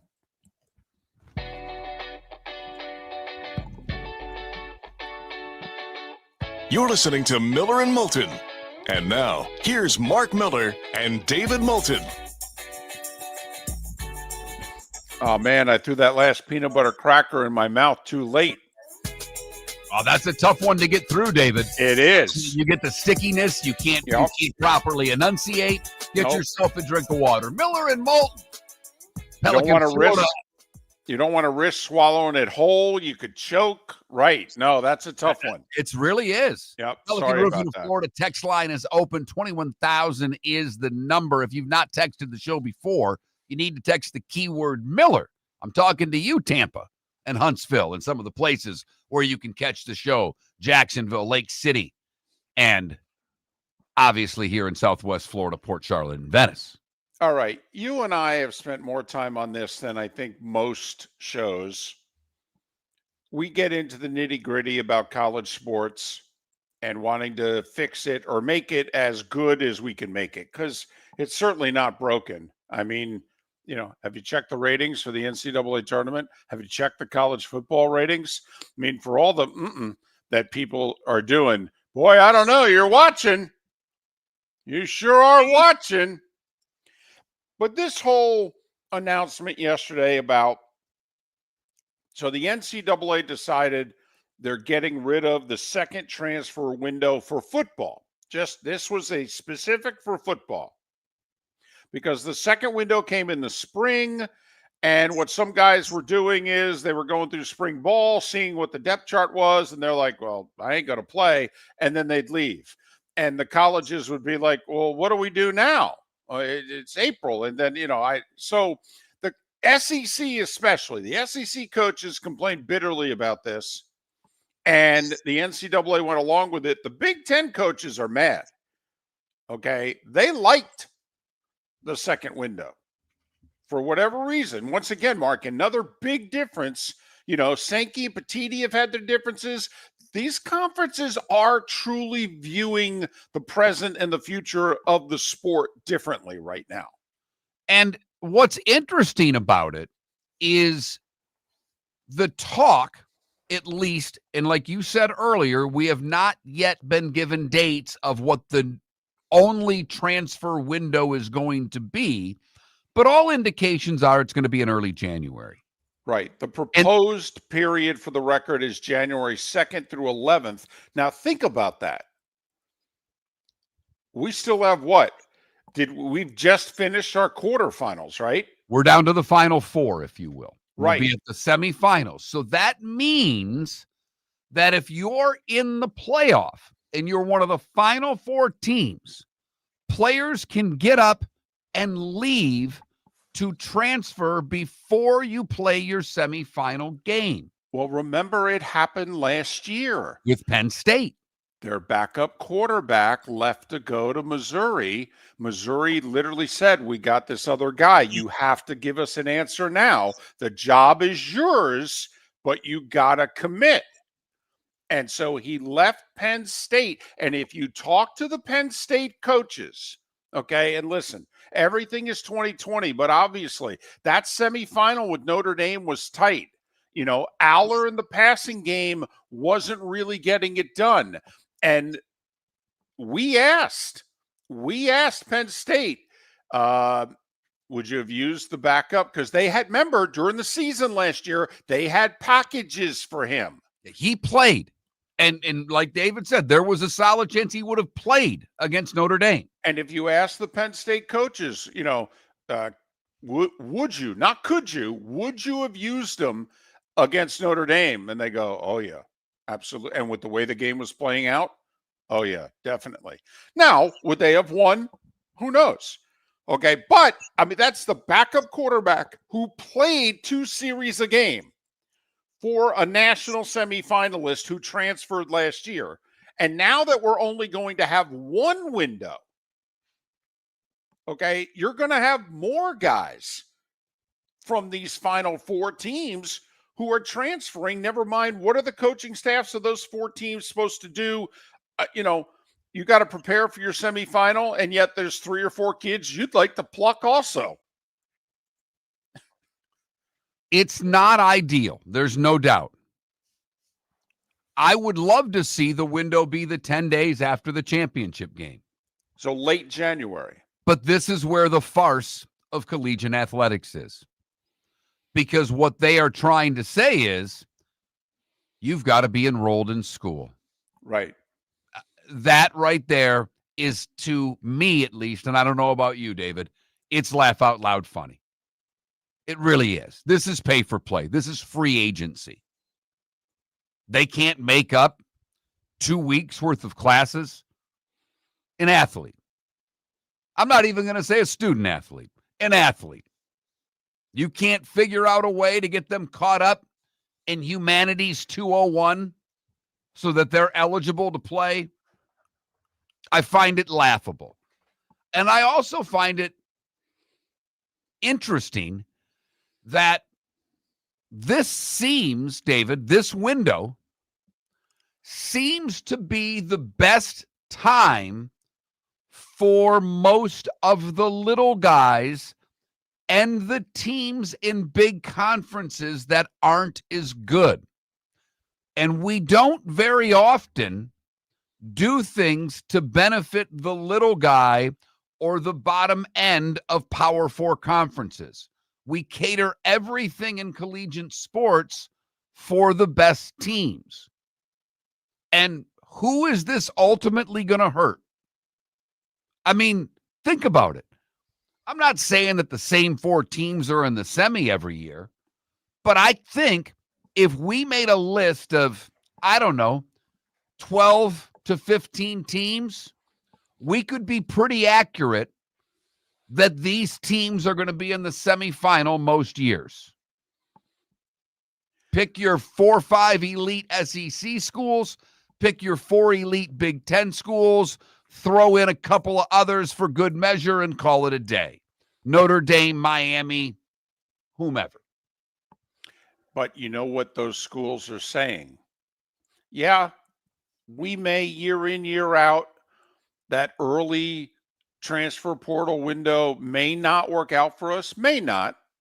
Then again, we've been spending a few months talking to players in other schools too, and, we may do okay. But, Mark, it shows you, and particularly from the SEC schools, those coaches said, yeah, the spring window kills us, okay, because we think we have our depth chart set. We think we've got our 90 set. And then we lose 5 guys, okay, and then – okay, now is it, quote, not too late to replace them? No, but as they often say, what's available to us is not as good as what we're losing. Mark, you know who this could help, though? This could help, and Robes points it out in our Twitch chat room. This could help the FCS schools, because they're the ones in the second window that are getting rated, and the MAC schools. Okay, if the big boys are all transferring players amongst themselves in the first window, are you raiding Northern Illinois in January, or are you raiding Northern Illinois in April? The other thing, David, that I think it shows you, what has been happening, and look, North Carolina's not working right now. Who knows if it'll ever work? But it shows you, North Carolina's done it, Alabama's done it, other schools, Oklahoma's doing it actually pretty well right now. The way that the school, the professional team, the school has set up their organization much more like an NFL team, where there's a general manager. Mm-hmm. And think about it. When a team makes a deep run in the NFL playoffs, we've talked about it with Pat for years, that those teams, the personnel people, they're not worried about who the Eagles play next in the playoffs. They're involved in the draft, in their pro scouting. They're involved in the things already for next year. And you're seeing that division at the collegiate level, where because, and we've talked about this a lot, the coaches aren't recruiting the same way they did. They're more interested in the transfer than the high school senior. That the organization will be set up differently so that people will be in charge of just transfers. And the coach comes in for his meeting and sits down with his GM and says, all right, tell me what we've got coming at linebacker. Who are you looking at out there from Tulane or whomever it is? So it's a structural difference of how the college team will be set up. And I think they'll be able to adapt. And I don't think that the 4 teams that are in the semifinal are going to be impacted as greatly as others think. Well, and also remember last year, at the last few years, that early window was in December. And coaches were really complaining about that. First off, you had 20 plus guys leaving off a team that is preparing for a bowl game. And I'm not talking about a playoff game. I'm just talking about the Sun Bowl. And it's like, yeah, well, we lost 23 guys. We don't have to worry about how many people were flying here because we only got 67 guys on the team. All right. So that in and of itself is also the change that's being talked about. One, they eliminated the spring transfer portal yesterday for football, but they haven't settled on what the 10-day period's going to be for the transfer portal.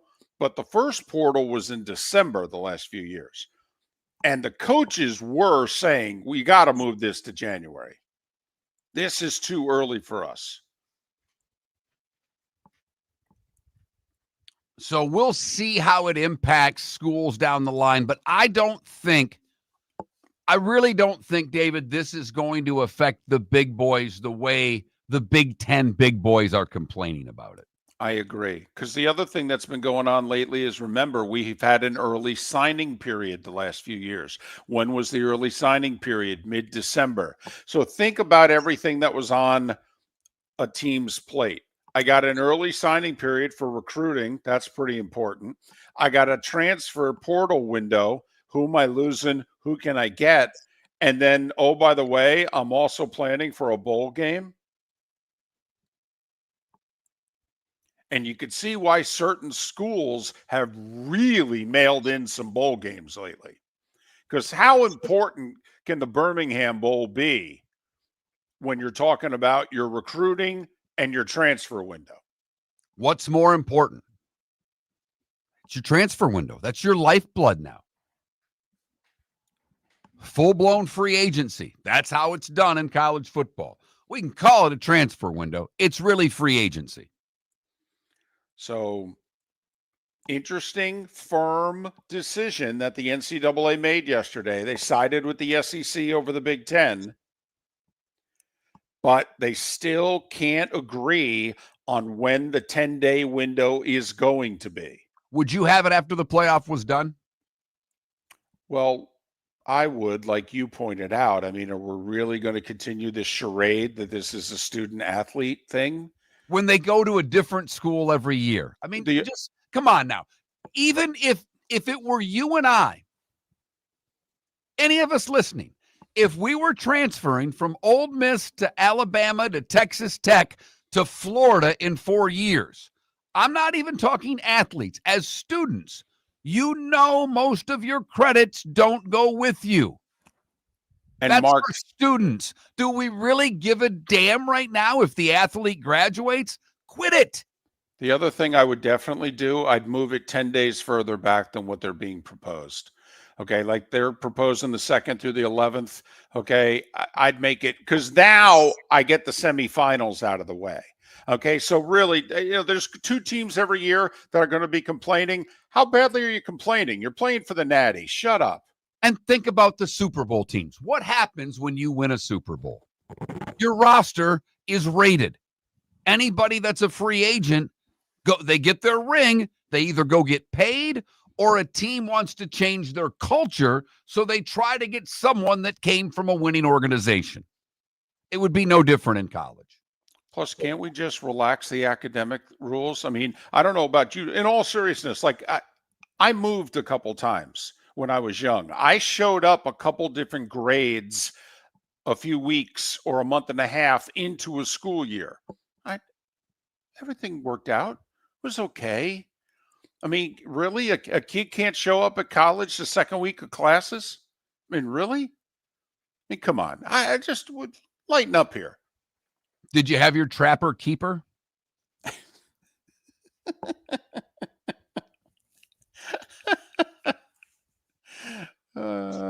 Yes, another 45-plus-year-old reference. Very much here so. On Miller and Moulton. Have we told you that today is an NFL extravaganza? Our poll questions about tonight's Thursday night football, we had to put the point spread on there. Otherwise, the vote would have been 99% to 1. Bills minus 11.5. About 73% of you are laying the points with the Bills. Go to that Mark Miller, the David Moulton, Miller_Moulton on X. The extravaganza will begin with Roy Cummings on the other side. Miller and Moulton. Your roof is your home's first line of defense. At Pelican Roofing of Florida, Ronnie John and their team bring years of experience to protect what matters most, your family and your business. From residential repairs to large-scale commercial roofing, we deliver honest work, fair pricing, and quality you can trust. An upgrade on your roof can lower your insurance costs. Don't wait for a leak to turn into a disaster. Call the experts at Pelican Roofing today. 1-866-9-PELICAN. That's 1-866-9-PELICAN. Online at PelicanRoofingCompany.com. CCC 1332512. So I asked him at Floormeisters, hey, what do you want me to tell everyone for September? He says, well, tell them I just bought 100 pallets of Core-Tech. So I've got so much of it, I can keep the prices low. Plus, installation's always available. Delivery's always available. And tell them Floormeisters has colors, 15 of them that no one else has. Floormeisters in Naples, next to Costco, whether it's carpet, tile, or Core-Tech. The best flooring, best service, at the best prices.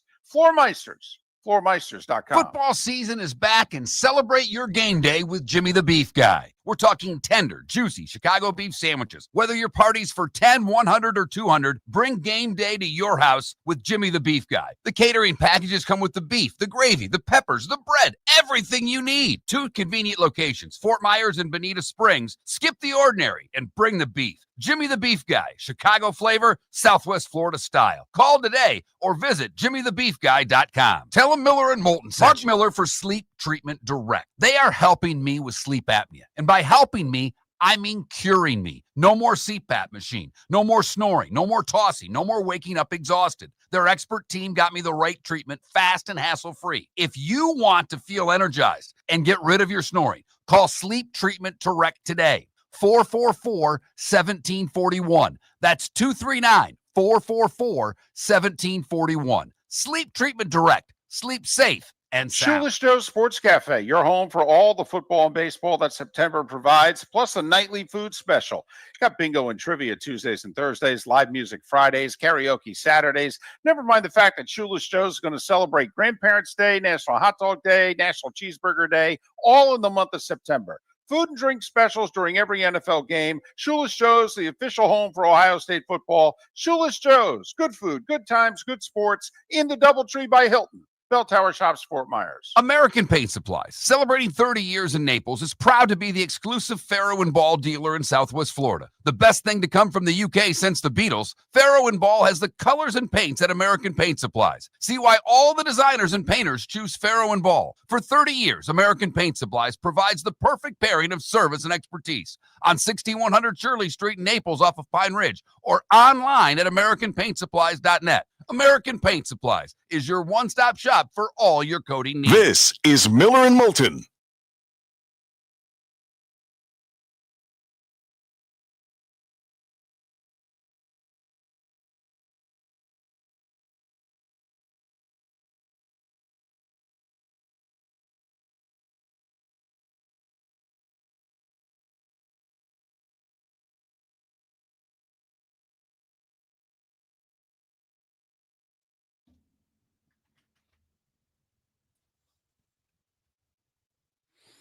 Or Kenny, I feel badly for you in that you may miss Jaden Daniels.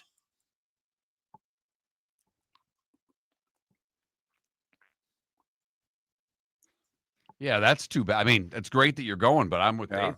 That stinks. Stadium in the middle of nowhere, too. It's funny. There's no fun in and around the stadium. David, someone asked on the text line, is it possible for the colleges to write an NIL deal that they are not allowed to transfer? I don't think so, but I don't know the answer to that. I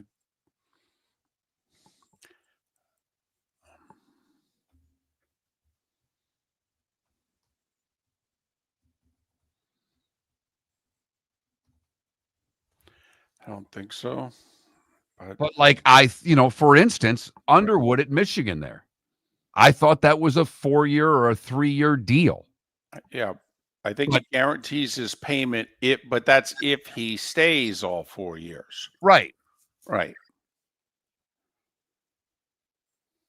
Right.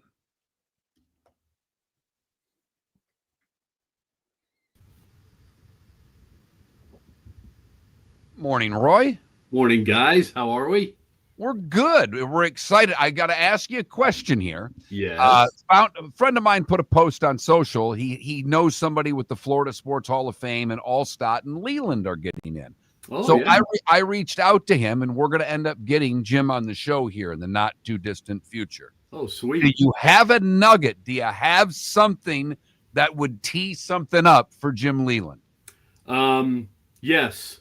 After the Lakeland Tigers, he actually did this after the Detroit Tigers won the World Series, but after the Lakeland Tigers won their first championship under Jim Leland, he fulfilled a promise by standing on top of turned over a garbage can, stood on top of it, and sang "On the Street Where You Live."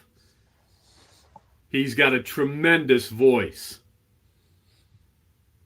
Outstanding. So he flipped over a garbage can, stood on top of it, in And sang the team? the entryway of the stadium, Lakeland Joker Marchant Stadium, and during the celebration, he stood on top of that garbage can and sang "On the Street Where You Live."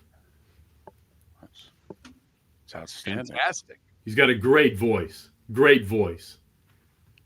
With all that smoking, he's got a great voice. Believe it or not, man.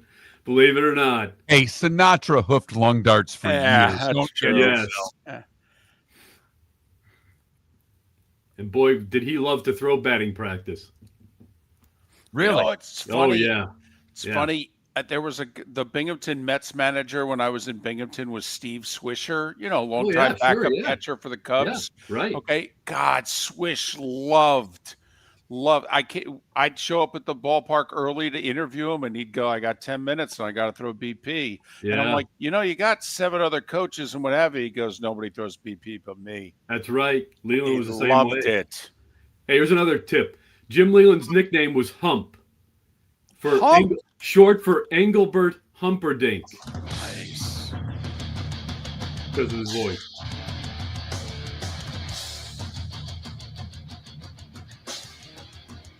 You're listening to Miller and Moulton, coming at you from the Floor Meister Studios. Floor Meisters, keeping it real. And now, here's Mark Miller and David Moulton. Our NFL extravaganza talk begins with Roy Cummings. He covers the Bucs, Bay News 9, Miller and Moulton. He's waving his Cubs W flag because they clinched the playoff spot last night. First time in 5 years in the playoffs. First time in 7 years making the playoffs in a full season. We'll try to talk some Tampa Bay Buccaneers with Roy, but he doesn't seem to be in the mood. How are you? Despite all that's going on with those Buccaneers, how can you not be happy the Cubs are back in the playoffs, boys? I love it. Boy, Mark, could Roy's life be any better? Baker Mayfield getting it done, leading the Bucs to win, and his Cubs have the third best record in the National League. I don't know if we've ever seen him with a bigger smile on this show. And Roy for 20 years has been glass half full. It is one of the things that we love about Roy. He is very much an optimist when it comes to sports and life in general.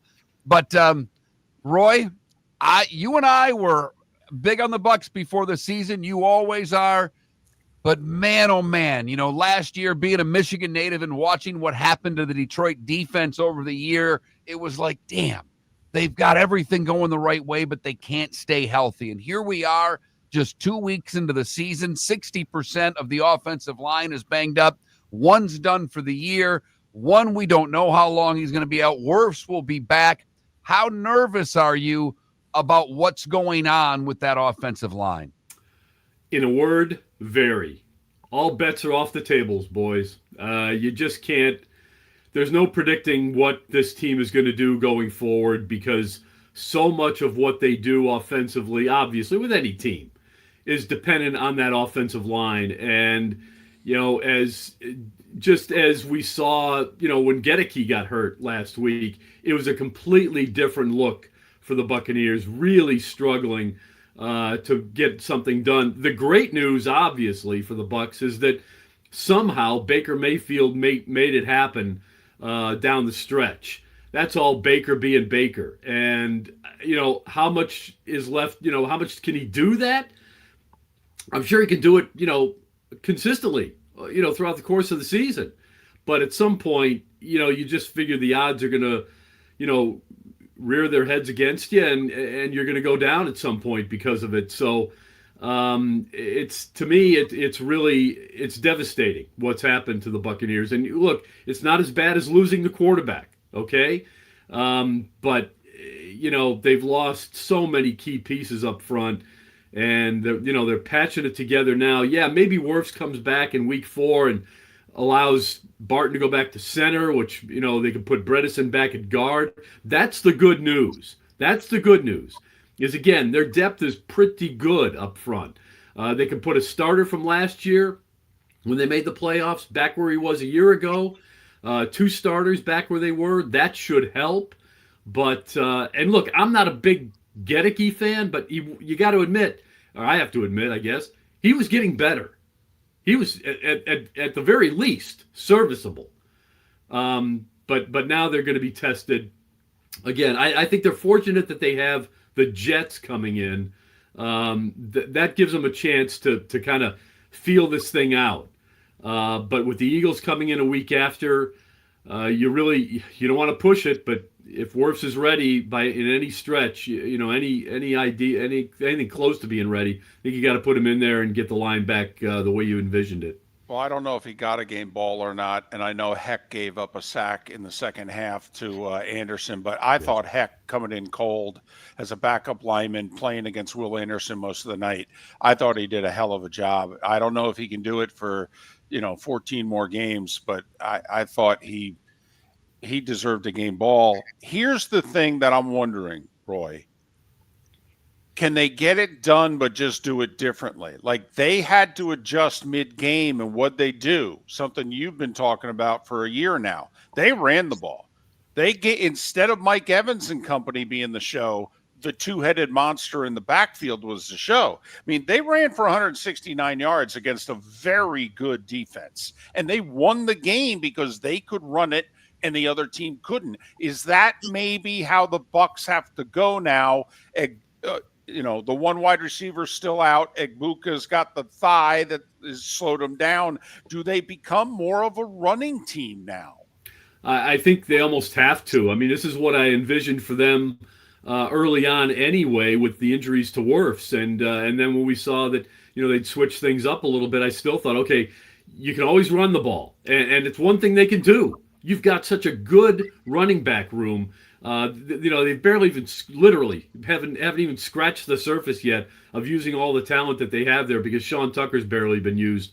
No, I think that's really it's one of those things that they can do better than almost anybody, I think. And something that could save them here is, go out there and just be a running team. I mean, they're going to have to throw it obviously, but the more you set up the pass with the run, the more effective the pass can be, and it allows the line to play to their strength, and that's what you've got to do. Whatever the line is going to look like, you got to play to its strength. And another thing that I thought they would probably do a little bit more of is put a second tight end out there, or a third tight end perhaps, and just beef up the line that way a little bit. I think you're going to start to see that because you almost have to, even if they're telegraphing the fact that, okay, here we're going to run it, right tackle, left tackle. I think it's just got to be kind of like, the old Packers, go ahead, beat us in the trenches. So I think that's kind of where they're headed, to be honest. Yeah. Roy, how worried are you? We already talked about the line, but because of the line, and because of the way that Baker plays, and the way he plays is why we love the guy so much. Yeah. He'll run for that fourth down run, his ability to use his legs and get a first down. But man, through 2 games, Baker's gotten the snot knocked out of him already. I'm worried when I look long-term at the health of the quarterback. There's no way you can question the kid's toughness. Go back to what happened in Cleveland playing through an injury. Baker's tough as nails. But to me, with what's going on in the line, Baker's got to learn to get rid of the damn ball quickly and not take the punishment because, as you said early, Roy, you need Baker for 17 games. Yeah, I was a little surprised they didn't roll him out a little bit more last week in order to, just to kind of protect him a little bit. And yes, I think the order is going to come down from on high. Limit the runs. I mean, if it's a clear path, take 7 yards and slide. But don't take on anybody again. I'm surprised he came out of the last game not injured, because he clearly took some big hits, and he took one to the knee, took one to the shin, he took one to the ankle. I mean, it was the lower legs, and you don't want that. So I think they've got to avoid that at all costs here, and the likelihood he's going to get sacked a little bit more now. So there's a couple of ways to try to minimize that. Put a tight end in there, chip block a little bit more, which they haven't done a lot of. Roll him out a little bit more because he's kind of good on the run anyway. And you know what? Start making a little bit more use of those screen passes. Just get the ball out of his hand quickly, and that'll be part of the game plan as well. That's another thing that he does extremely well, and the Bucs do well, is run those screen passes. And you've got so many options there as well with Rachaad White. Obviously, Egbuka, if he's healthy, which I think he'll be fine. I just think there's a lot of ways to rework the offense to protect Baker a little bit, and I think they've got to go to those elements. Roy Cummings covering the Bucs, Bay News 9 in the Tampa St. Pete area. Has been on Miller and Moulton for 20 years. Follow him on X, R Cummings FHCN, R Cummings FHCN. We just have to admit they can't rush the passer unless they blitz, though. I mean, let's just be honest. They can't. All right. What's his face? Reddick has done nothing off the edge. Vea pushes the pile, but if Bowles isn't sending guys, they don't get near a quarterback. We just have to admit that's a weakness of this team. And I don't know how deep you can go without being able to rush, without blitzing, but that's life as the Buck. Yeah, you know what? It's a blessing for the Buccaneers when you try to run against them. If you're not throwing all day against the Bucs, if you're not throwing it 60 times, I think you're making a mistake because you can pick this defense apart. You get no rush whatsoever. The secondary just, for me, it just looks so vulnerable all the time. It's like the zones are just open and they don't close quickly enough.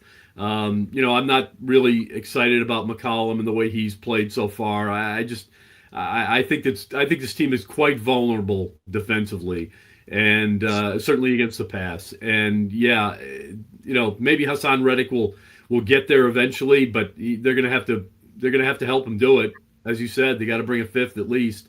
So and you know what? They've lost what to me is their most promising defensive player in Kalijah Cansey. The kid lives in the backfield. Whether it's a run play, pass play, he's always a step and a half or 2 steps beyond the line of scrimmage. Well, and Roy, the great thing was he lined up next to Vea, who's always getting double teamed, so he was always facing a guard. That's it. Yeah. You couldn't double him also. So, and he's too quick for most guards. And unfortunately, we love the kid, but he can't stay on the field.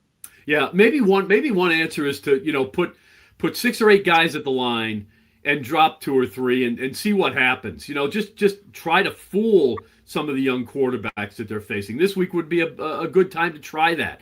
Just put 8 at the line and see what happens. You don't have to rush them all, but just try to confuse somebody a little bit because it's just what they're doing right now. Again, still not working.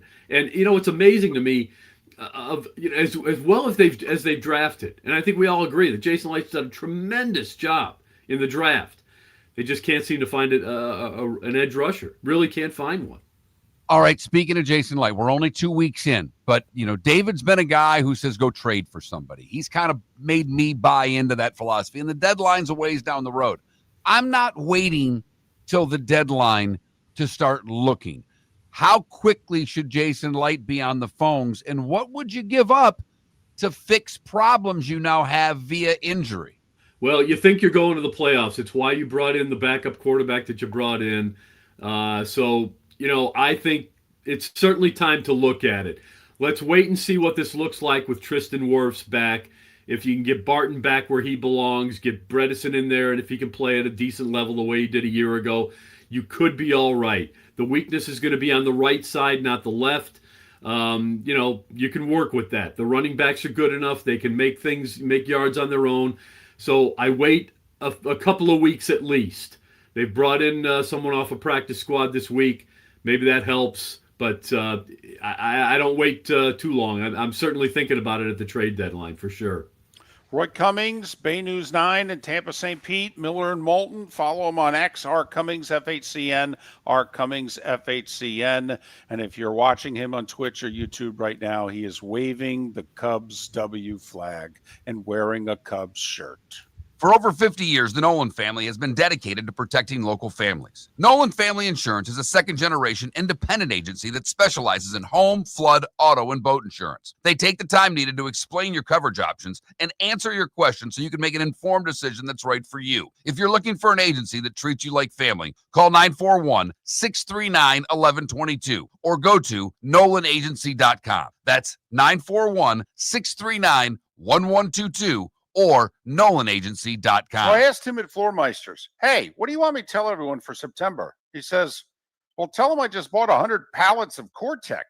So I've got so much of it, I can keep the prices low. Plus, Installation's always available. Delivery's always available. And tell them Floormeisters has colors, 15 of them that no one else has. Floormeisters in Naples, next to Costco, whether it's carpet, tile, or Cortec. The best flooring, best service, at the best prices.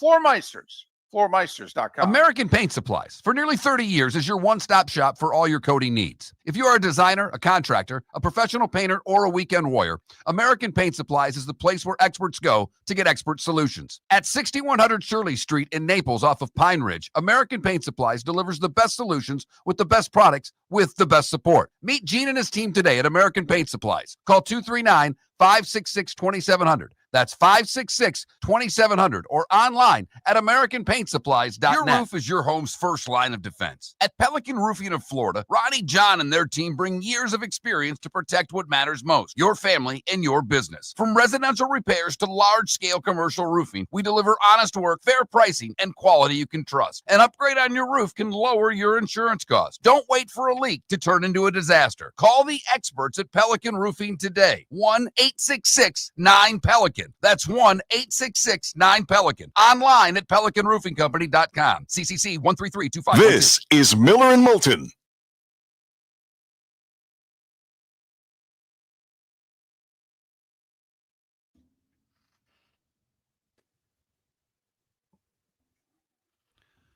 That email address I gave you, the guy that you got a hold of first, that Nick or whatever, he's from what I gather, he's the guy in charge of that Florida Sports Hall of Fame. He is. Allstott's getting in too. He might be able to help there.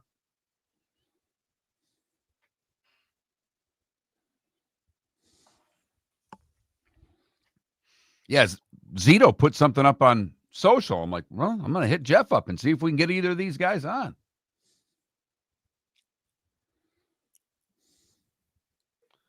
Shoot me a text on the text line, and I'll shoot you, or just email me.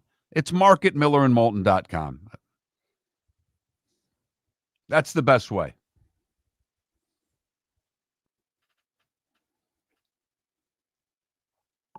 And thank you. Thank you very much.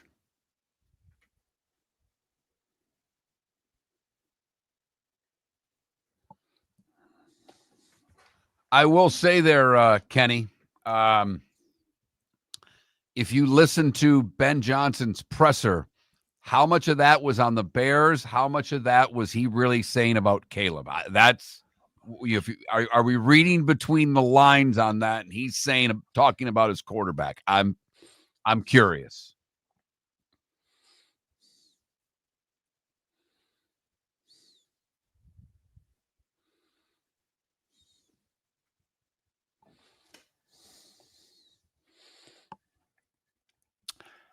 You know, I'm starting to get annoyed. I hope an hour from now it's different. But I haven't gotten paid yet. Uh-oh. It'd be 2 weeks in a row. Now I'm starting to be annoyed. Wait a minute. You still haven't gotten week one? No. Monday Night Football, I've been paid. No. But CBS, we've done 3 games. Okay. Oh. I've only been paid for 1. Oh. And today's payday. Gotcha. And supposedly last week we weren't going to get paid because they switched payroll companies, and so they were going to catch back up this week.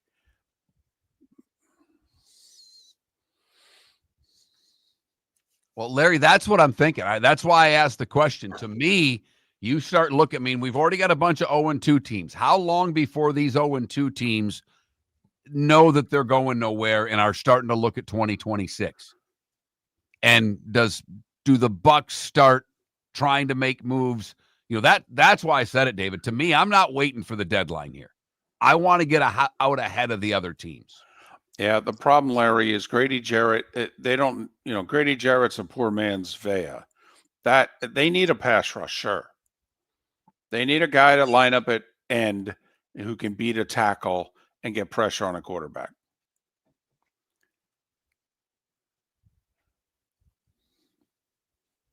Bulls, by the way, what Roy was talking about, he did the 6, 7, 8 guys at the line the whole second half and who's coming, who's not, and he did a great job with that.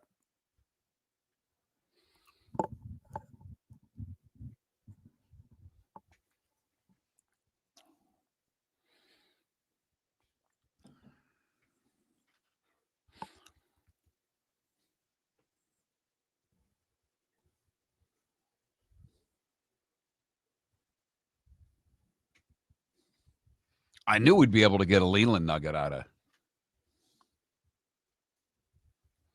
of Roy there.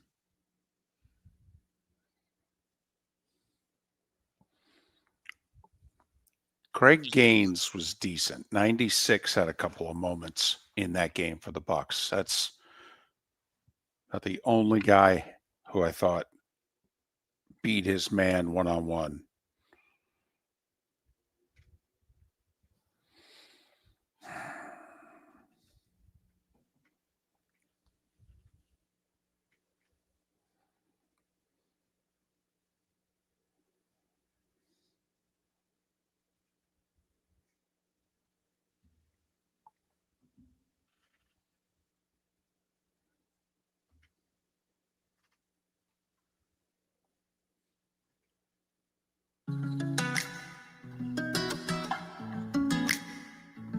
Welcome back to Miller and Moulton. Text the guys what's in your mind at 21,000.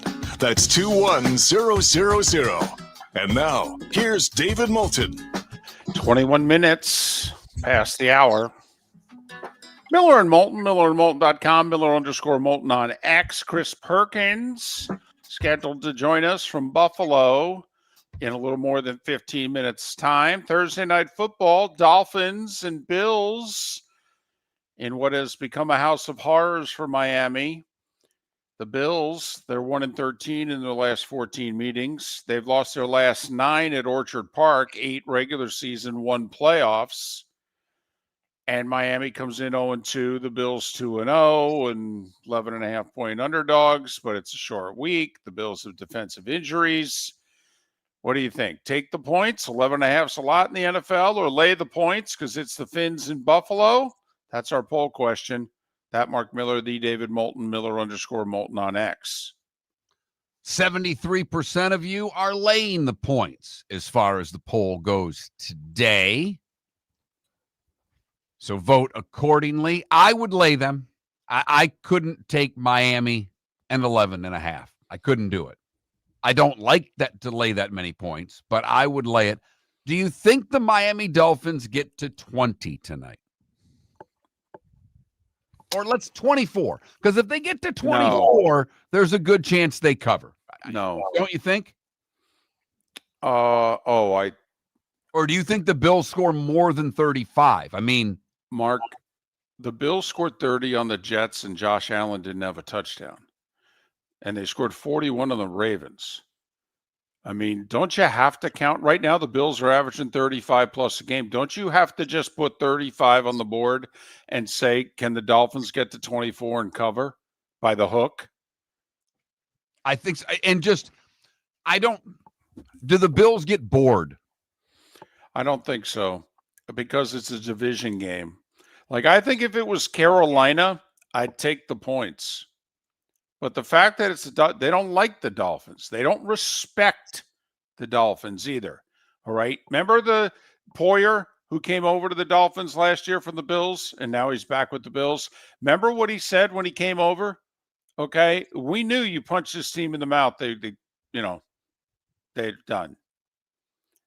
He just flat said that what we thought of the Dolphins, okay, not flattering.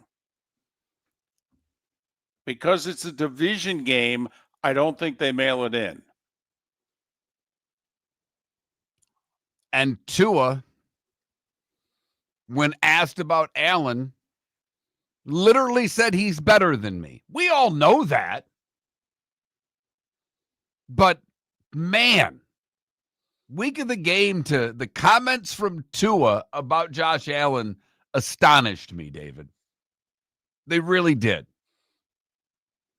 I mean, it was such overwhelming praise of the guy you're playing in 3 days that I just kind of shook my head. Maybe it's just being honest, and we want honesty, but much? See, this is where, if we were to get overly X's and O's here, the Dolphins' weakness is at corner. Their weakness is in the secondary. Well, the Bills' wide receivers are not great. They're not, okay? I mean, the best player on the offense, obviously, is the quarterback. Well, the second best player is the tailback. The third best player is the tight end. right? So in theory, with the way the Dolphins defensively are, can't they devote more resources to stopping the better players on the Bills? I mean, don't you, if you're the Dolphins, make the Bills wide receivers beat them, which they can. I like their receivers versus the Dolphins secondary, but I actually think that's a better matchup for the Dolphins defense than, quite frankly, I mean, Josh Allen's numbers against the Dolphins are laugh out loud. They're so good. So, one, I think I think he's developing, not elite, but I think Coleman's developing into being a pretty damn good receiver. Oh, okay. We're on different sides of that one. Okay, fair enough. But I think he'll put it this way. I'd bet on him. I think it's like plus 165 for a Coleman touchdown tonight. I'd make that prop bet. Okay. I'd go the other guy, Shakir, but all right. Well, and Shakir can stretch him. He's Right. the speed guy. But even if Allen's had all these great games, we just talked about what do you do against Miami? You punch him in the mouth. So that means you're going to give Cook the ball early and make Miami stop him. Yeah, don't know if they can. I don't either. I mean, what did wasn't it the third quarter Sunday, the first time they forced a punt all year? I mean, Yes, it was the first drive of the third quarter. It was 12 straight drives that resulted in points for the Dolphins opposition. And by the way, think of the two offenses they faced. I mean, coming into the season, were we fearful of the Colts and Patriots offensively? And the Dolphins went 6 quarters without forcing a punt against those two offenses? Did anybody see the Patriots the week before against the Raiders? Okay, they couldn't move the ball. By the way, just quick sidebar, don't the Patriots have the Steelers this week? If the Steelers defense can't get right with a rookie tackle and get a pass rush I know. on Drake May, then what do you think about that defense? Well, that defense is, for the first 2 weeks, I know it's a different sport, but Dusty Baker always had a line in which he said it takes older teams longer to get locked in, but once they get locked in, they stay locked in longer. Okay. And I think it's kind of the same too right now. The Steelers on that side of the ball are not young. And unfortunately, right now, Mark, they look it. Hayward's been bad. Watt's not getting pressure. I mean, if we're not seeing Drake May on his ass a few times, then I'm even more worried about that Steeler defense. Yes. Because now with Burrow out, if you're Pittsburgh, you're right back to what you are. Are you as good as the Ravens? No. But with Burrow out, you're like, we've got to be second in this division. We got to be fighting for a wild card. And there's been nothing to say that they can do that based on the way the defense has played the first 2 weeks. And if you're a playoff team, you go to New England and you win. Yes. In 2025, if you're a playoff team, you go to New England and win. And if you don't, you're probably not a playoff team. 100%. But Dolphins Bills tonight. There is a college game which starts 45 minutes earlier. If you need something to watch or wager on or something to distract you and not talk to your family, it's Rice and Charlotte. Hello. You can text. If you need to text us, even tonight, I'll open my computer. I'll have the text line open. If you're considering watching Rice and Charlotte, send me a text and I'll talk you off the ledge. Okay? Pelican Roofing of Florida text line. I'll keep it open tonight for you. You do have to ask yourself, do you really dislike your family that much that you're watching Rice and Charlotte? Because there's a moment that the people that you don't like lift their eyes up on the couch or the chair that they're sitting in and they go, who the hell are these teams? And then you have to defend why it is that you're not spending quality family time and you're watching Rice at Charlotte. And ask yourself questions like this if you've decided to bet on the game. Do you know any players by name on either team? Do you know what the coach's name is? Hell, I'll stretch it. Do you even know what the nicknames of the two teams that are playing are?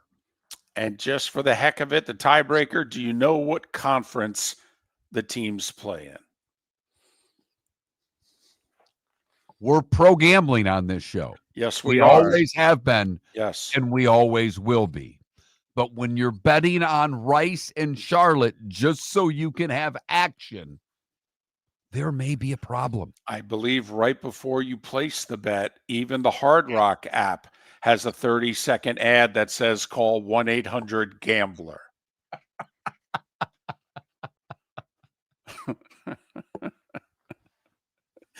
Miller and Moulton.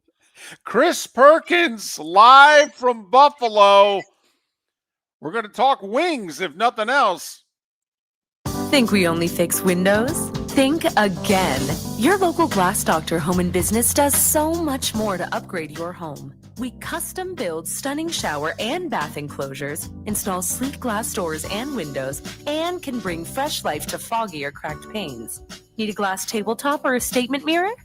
Yep, we do that too. If it's glass and it's in your home, we're the team to call. Call the Glass Doctor, we fix your pains. Oh, yeah. Mark Miller for Sleep Treatment Direct. They are helping me with sleep apnea. And by helping me, I mean curing me. No more CPAP machine. No more snoring. No more tossing. No more waking up exhausted. Their expert team got me the right treatment, fast and hassle-free. If you want to feel energized and get rid of your snoring, call Sleep Treatment Direct today. 444-1741. That's 239-444-1741. Sleep Treatment Direct. Sleep safe and So sound. I asked him at Floormeisters, hey, what do you want me to tell everyone for September? He says, well, tell them I just bought 100 pallets of Core-Tech. So I've got so much of it, I can keep the prices low. Plus, installation's always available. Delivery's always available. And tell them Floormeisters has colors, 15 of them that no one else has. Floormeisters in Naples, next to Costco, whether it's carpet, tile, or Core-Tech. The best flooring, best service, at the best prices.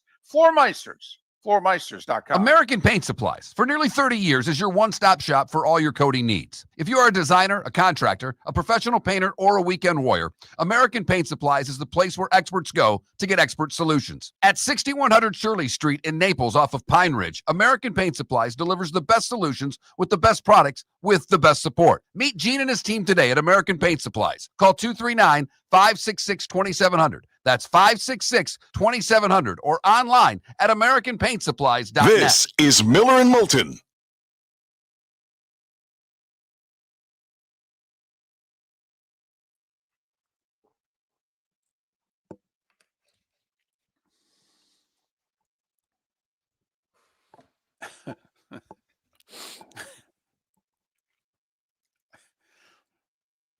Funny thing is, every state has like a different gambling PSA, though, Robes. I think I just gave out the one for New York.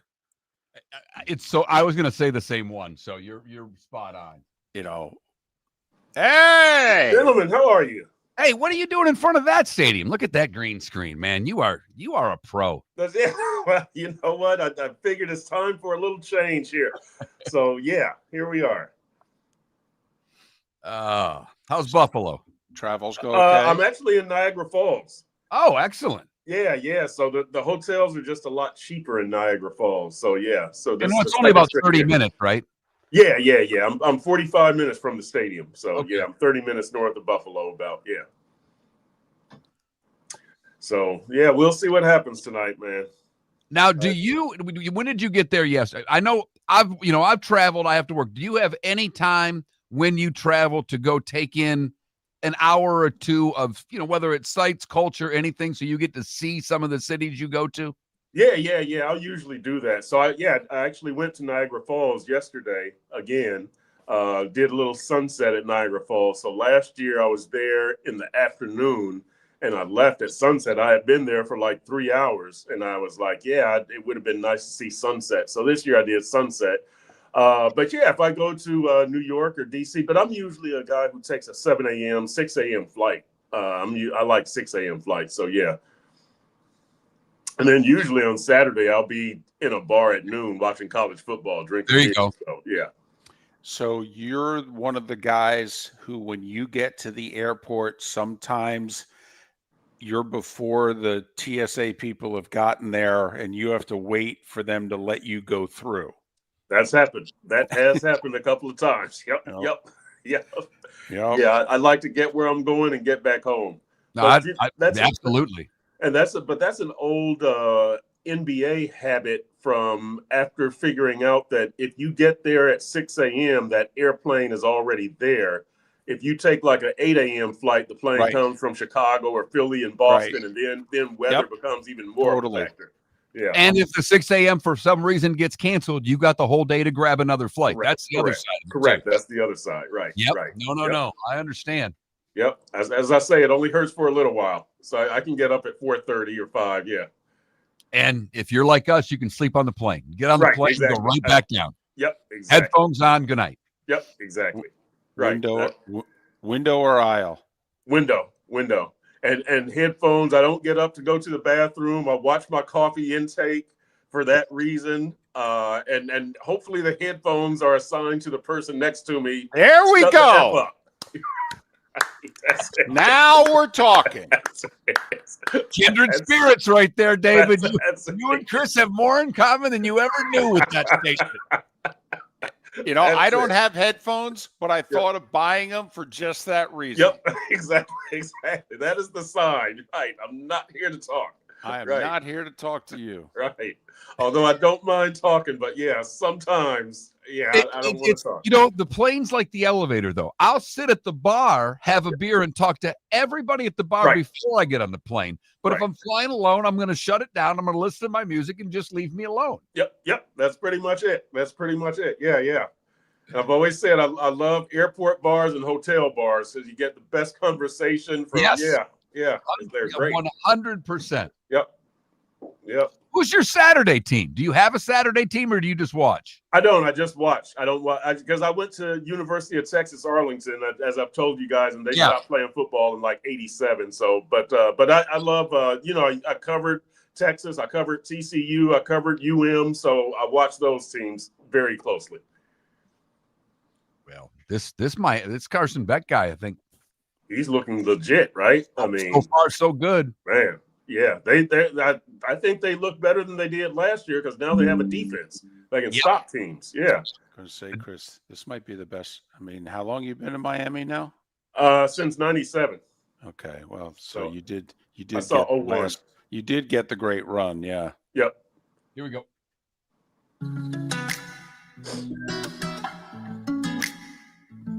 Welcome back to Miller and Moulton. Text the guys what's in your mind at 21,000. That's 21000. And now, here's David Moulton. 22 minutes before the hour, JP Shadrick, who's calling the Gators-Canes game for the Touchdown Radio Network Saturday night. But JP from the Jags Radio Network. He will join us coming up at the top of the hour. Chris Perkins, kind enough to join us this morning. He's in Niagara Falls. He'll be driving the 45 minutes to Orchard Park for the Bills and the Dolphins a little bit later today. Sun-Sentinel.com. Follow him on X at Chris Perk, P-E-R-K. Good morning, Chris. How are your travels? How are you? Travels were great. Got up here yesterday and went out to Niagara Falls for a little bit for sunset. The American side, I didn't go over to the Canadian side, which blows away the American side. But it's a business trip. I'm good. I got to see the falls for the second straight year. I'm a happy man. Good deal. All right, David texted you this before we get to the Dolphins. Yeah. I need to hear your take on chicken wings. You are in the wing capital of the world, and somehow I'm afraid you don't like chicken wings. No, I love wings. So here's my take on wings. I like baked or grilled wings better than fried because my thing is with fried chicken, one of the big things is you like the crispy skin, right? Once you pour sauce on top of that crispy skin, you kind of lose the crispness. So I'm a baked or grilled man. However, Publix, if I can endorse somebody, has some great wings. Their fried wings are incredible. Saturday college football, quite often I'll get some Publix wings, but their grilled wings are also good. But I will have some Anchor Bar wings. What I love up here also is the beef on weck, the roast beef sandwich on the Timberwick bread.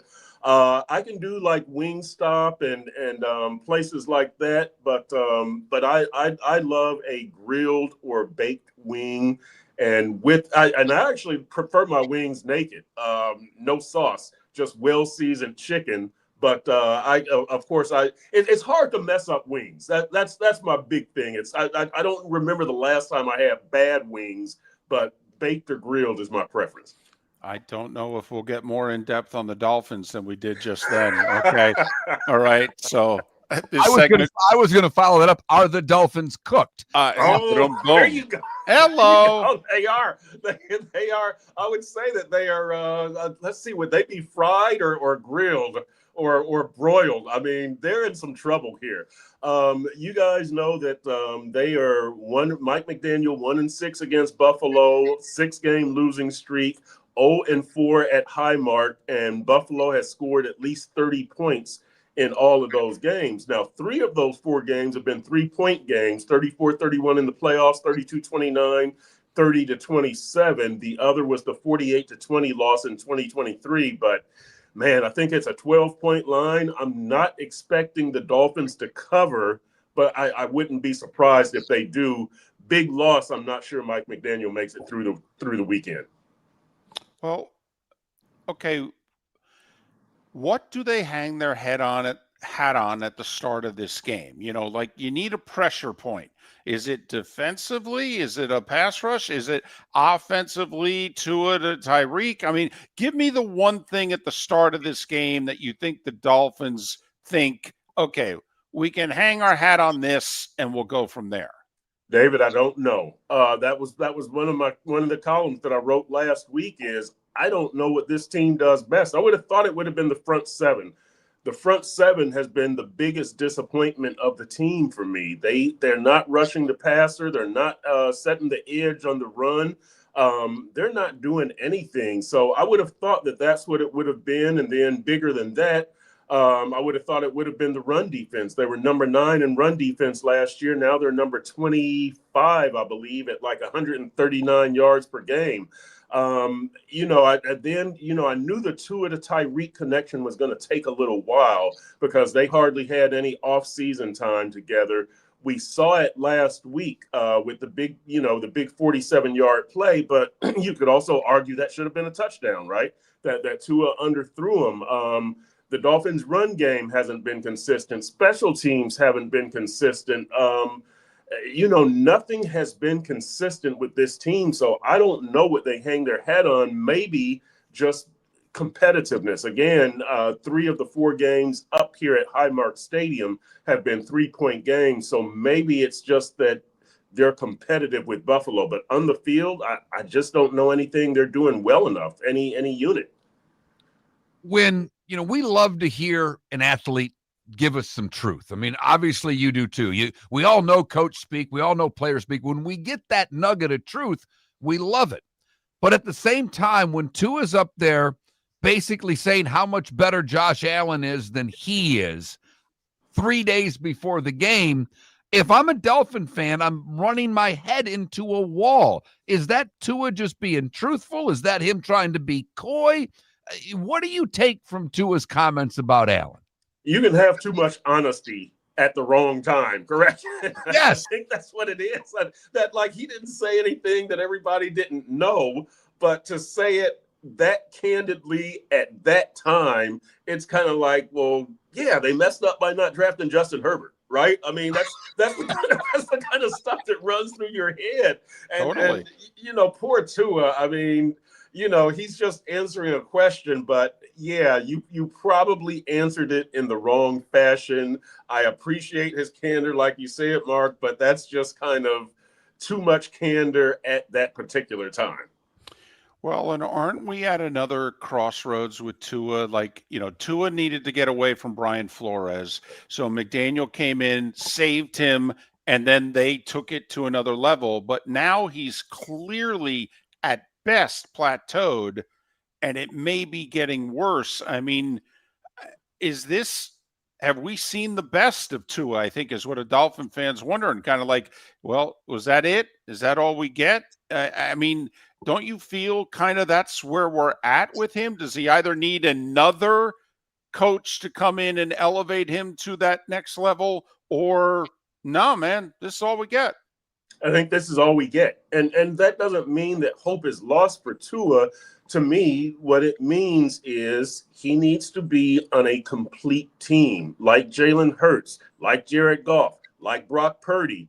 That none of these guys are Hall of Fame caliber quarterbacks. I mean, we'll see with Jalen Hurts if he wins another Super Bowl or two. He's probably going to start to be in the conversation. But these are guys who have a good run game, have a good defense, have a good general manager, have a good coach.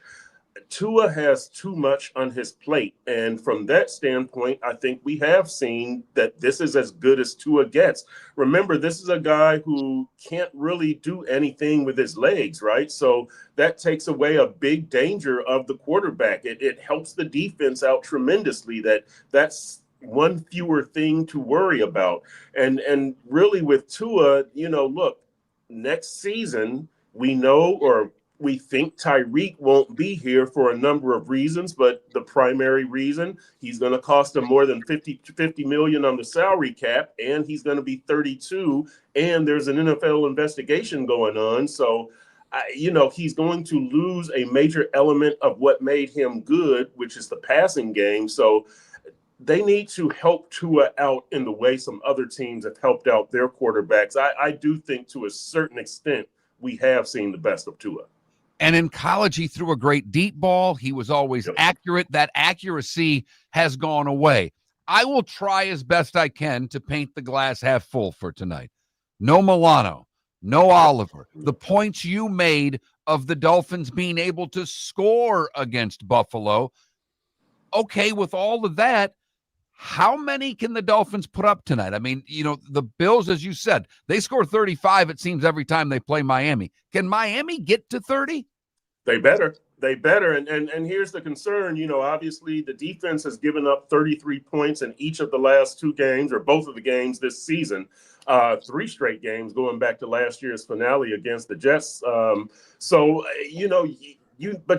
have to score at least 30, or that's what you go into the game thinking.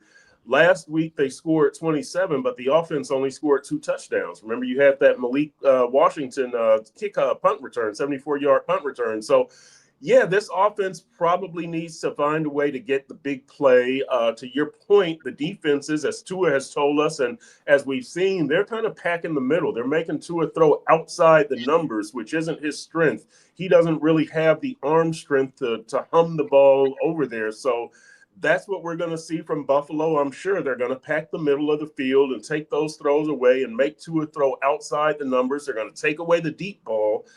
I don't know if they can score above 30. I don't know if the defense can come up with a miracle, but I think that's probably what has to happen at this point. The Dolphins score over 30, and then obviously they hold Buffalo to under 30. They rushed for 61 yards last week. Off the top of my head, in Indianapolis, they rushed the ball, I think it was around 75, 78. I think it's 12 for 78, I think. Okay, so that's 139 yards total in 2 games. That's what you would like to have for one game. Is this Mike McDaniel just not even willing to run the ball again, or is this just Chris, despite everything they said all through training camp, they just can't run the ball? It's both of those things. They faced some deficits these first couple of games, which, against Indy, the run game was almost not an option when you're down 17-0 and then 20-0 at the half. But look, they've got to feed Ollie Gordon the ball. And I know that Mike McDaniel, the rookie 6th-round pick who brings some physicality, Achane is money. I have no problem with Achane, but he doesn't bring that physicality that you need. And I know Mike McDaniel says he wants to see Ollie Gordon do more off-the-ball things when he doesn't have the ball, pass protection and lead block. We saw a nice lead block by Ollie last week on that 18-yard run by Malik Washington, and then Ollie gets the ball and he has an 8-yard carry, but then that's it. He only played 7 snaps. I don't care if they know that you're running the ball with Ollie Gordon when he's on the field. You got to do it, right? It's kind of like when you bring in the short yardage running back on 3rd and 1. Everybody knows what's going to happen. They still have to stop it. I would kind of feed the ball to Ollie because, again, you need that run game to help Tua and the offense. So I would feed Ollie early tonight. Just going backwards quickly, I was following you on X during the game, and you and a lot of other Dolphin beat writers were talking about just how loud the boos were early. Yeah. Talk to me about what the atmosphere was like at Hard Rock last week, because it appeared from the outside to be ugly. Tense. It's very tense. People showed up and it was kind of festive, but it's just kind of like this, if this dude blows this game, I'm done with him. And it's funny how things turned so quickly after the Indianapolis game. Even in training camp and preseason, there was optimism about the Dolphins. But after Indy, everybody's done with it. And part of that is because of Tua's 3 turnover performance. Part of that is because the defense didn't do anything. Part of it is because they couldn't run the ball. It wasn't just 33-8, just like last week wasn't just 33-27. This is an accumulation of things, and I think that's what we saw with the banner and with the boos and everything like that. That this isn't just a 1 or 2 game thing, and if they get blown out tonight, I'm not sure that he makes it. Again, it's not just about starting 0-3 or not competing as well as you should. It's the accumulation of things. It's the disappointment that when you did have Jalen Ramsey and Teron Armstead and Raheem Mostert and Calais Campbell and all of these other people, Javon Holland, Xavier Howard, you still couldn't win a playoff game.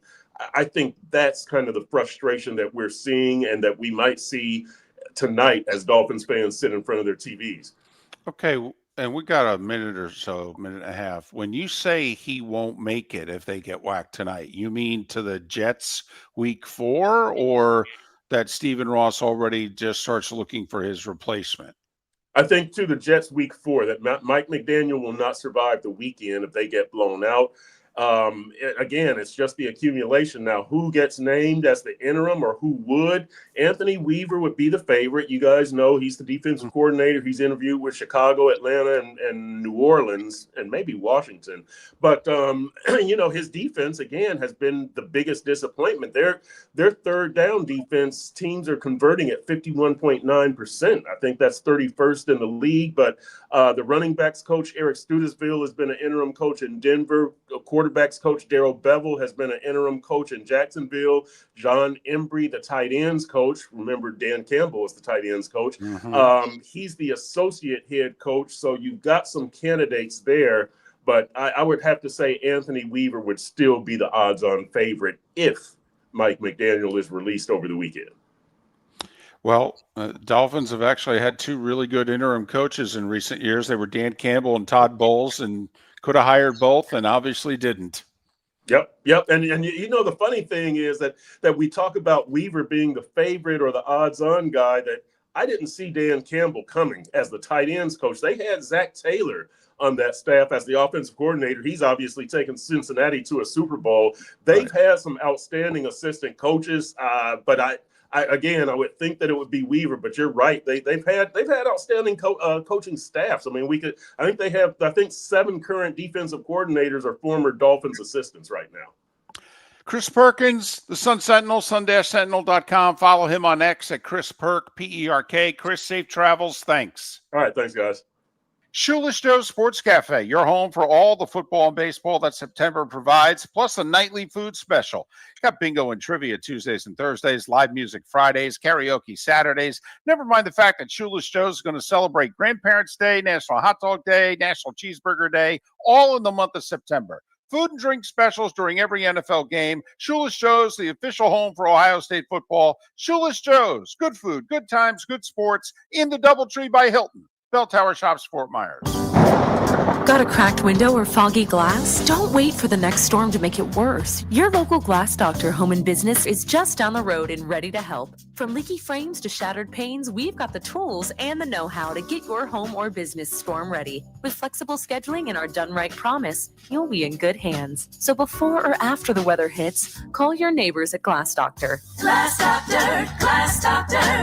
Call the Glass Doctor, we fix your pains. Oh yeah! Your roof is your home's first line of defense. At Pelican Roofing of Florida, Ronnie John and their team bring years of experience to protect what matters most, your family and your business. From residential repairs to large-scale commercial roofing, we deliver honest work, fair pricing, and quality you can trust. An upgrade on your roof can lower your insurance costs. Don't wait for a leak to turn into a disaster. Call the experts at Pelican Roofing today. 1-866-9-PELICAN. That's 1-866-9-PELICAN. Online at pelicanroofingcompany.com. CCC 1332512. American Paint Supplies, for nearly 30 years, is your one-stop shop for all your coating needs. If you are a designer, a contractor, a professional painter, or a weekend warrior, American Paint Supplies is the place where experts go to get expert solutions. At 6100 Shirley Street in Naples off of Pine Ridge, American Paint Supplies delivers the best solutions with the best products with the best support. Meet Gene and his team today at American Paint Supplies. Call 239-566-2700.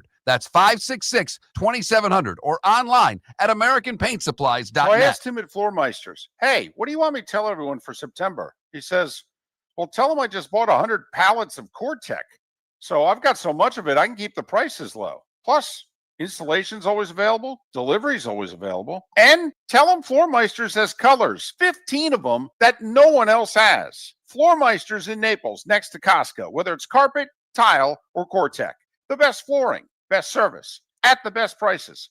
Floormeisters, floormeisters.com. Football season is back, and celebrate your game day with Jimmy the Beef Guy. We're talking tender, juicy Chicago beef sandwiches. Whether your party's for 10, 100, or 200, bring game day to your house with Jimmy the Beef Guy. The catering packages come with the beef, the gravy, the peppers, the bread, everything you need. 2 convenient locations, Fort Myers and Bonita Springs. Skip the ordinary and bring the beef. Jimmy the Beef Guy, Chicago flavor, Southwest Florida style. Call today or visit jimmythebeefguy.com. Tell him Miller and Moulton. This is Miller and Moulton.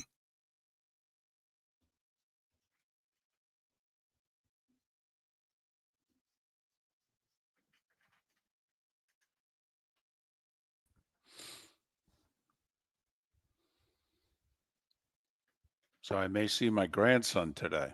Nice. May. You know. So. Ah, there he is. When do you head to Miami? I'll head down tomorrow after we get Liam Cohen in the morning at 8, and then I'll edit that for pregame radio on Sunday, and then I'll hop in the car and drive. So I'll be there Friday afternoon. Yeah. Nice. Need a stats guy Saturday night? I'm just kidding. Yeah. What did you say? Need a stats guy Saturday night? Not impossible. It's a tough place to see down the field. So Is it? Make the That's trek right. over. Is the radio booth like? Isn't the radio booth like way on one side, right? If I far remember from the TV booth, it's the far left corner. Yeah, that's right. Yeah, but that's okay. I don't care as long as I could be in the rafters. I don't really care. It doesn't matter. So Sorry, I'm late. Sorry, I'm a little late, boys. I had Fred Taylor, and he was running a little behind this morning. So you're not late. Yeah. Segment starts in 3 minutes. You're fine. But I like this portion that goes on the video side. That's the exclusive behind the scenes stuff that I like. Come on, Dave. All right. One more thing. So the game ends. Do you stay over and sleep, or are you going to drive midnight to 5? No midnight to 5. I'm staying. I'm going to get up the road to about Jupiter and stay. Gotcha. So Get that adrenaline rush that you got going and get yourself a little ways. It's about 3:45 from Jupiter, so I can sleep for 5 hours, and get up at 5:30 and be on the road by 5:50, and I have some duties here at like 10:45. Gotcha. I'm on the air at 11, so Gotcha. yeah. And I've done it. I did it last year once, and it worked out all right. It's just there's nobody on the road on Sunday morning, so That's a fact. Yeah. I won't tell the listening audience how fast I sometimes might go. But that was in the old car, too. Now I've got a Jeep, so it doesn't go as fast. A Jeep? Yeah. All right. I'm very fearful for asking this question. Oh, God. Here it comes. You don't have any of those damn ducks in your Jeep, do you? I have no ducks. I Thank will you. never have ducks in the Jeep unless it's a 9+ giving it to me. Then yeah. Well, then you can guess throw it what? away. Then you can throw it away later. Yes. You got to play the game, Mark. Thank you. Because no real man that has a Jeep would put a duck in it. If you're a 9 woman, if you're a 7 woman, I don't care. If you're a woman driving a Jeep and you want to have a bunch of ducks in there, knock yourself out. See, I'm not going to be one to criticize somebody else's Jeep decisions either. I mean, everybody's got their own, maybe you like ducks. Okay, it's fine. I don't prefer ducks in my Jeep, but that's just me. No sweat. I have a lot more things to worry about than your Jeep and your ducks in your Jeep. Fair enough. You know what? That's a very valid point. You know what? You taught me something today. I need to be a little more tolerant of others.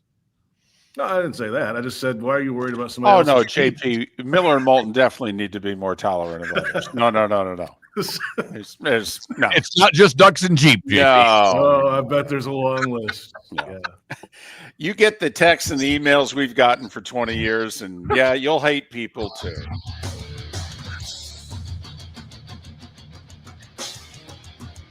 You're listening to Miller and Moulton, coming at you from the Floor Meister Studios. Floor Meisters, keeping it real. And now, here's Mark Miller and David Moulton. Completing our NFL guest extravaganza today is JP Shadrick, joining us on the American Paint Supplies Hotline, your one-stop shop for all your coating needs. We had Roy Cummings last hour talking Bucs. We had Chris Perkins last hour talking Dolphins.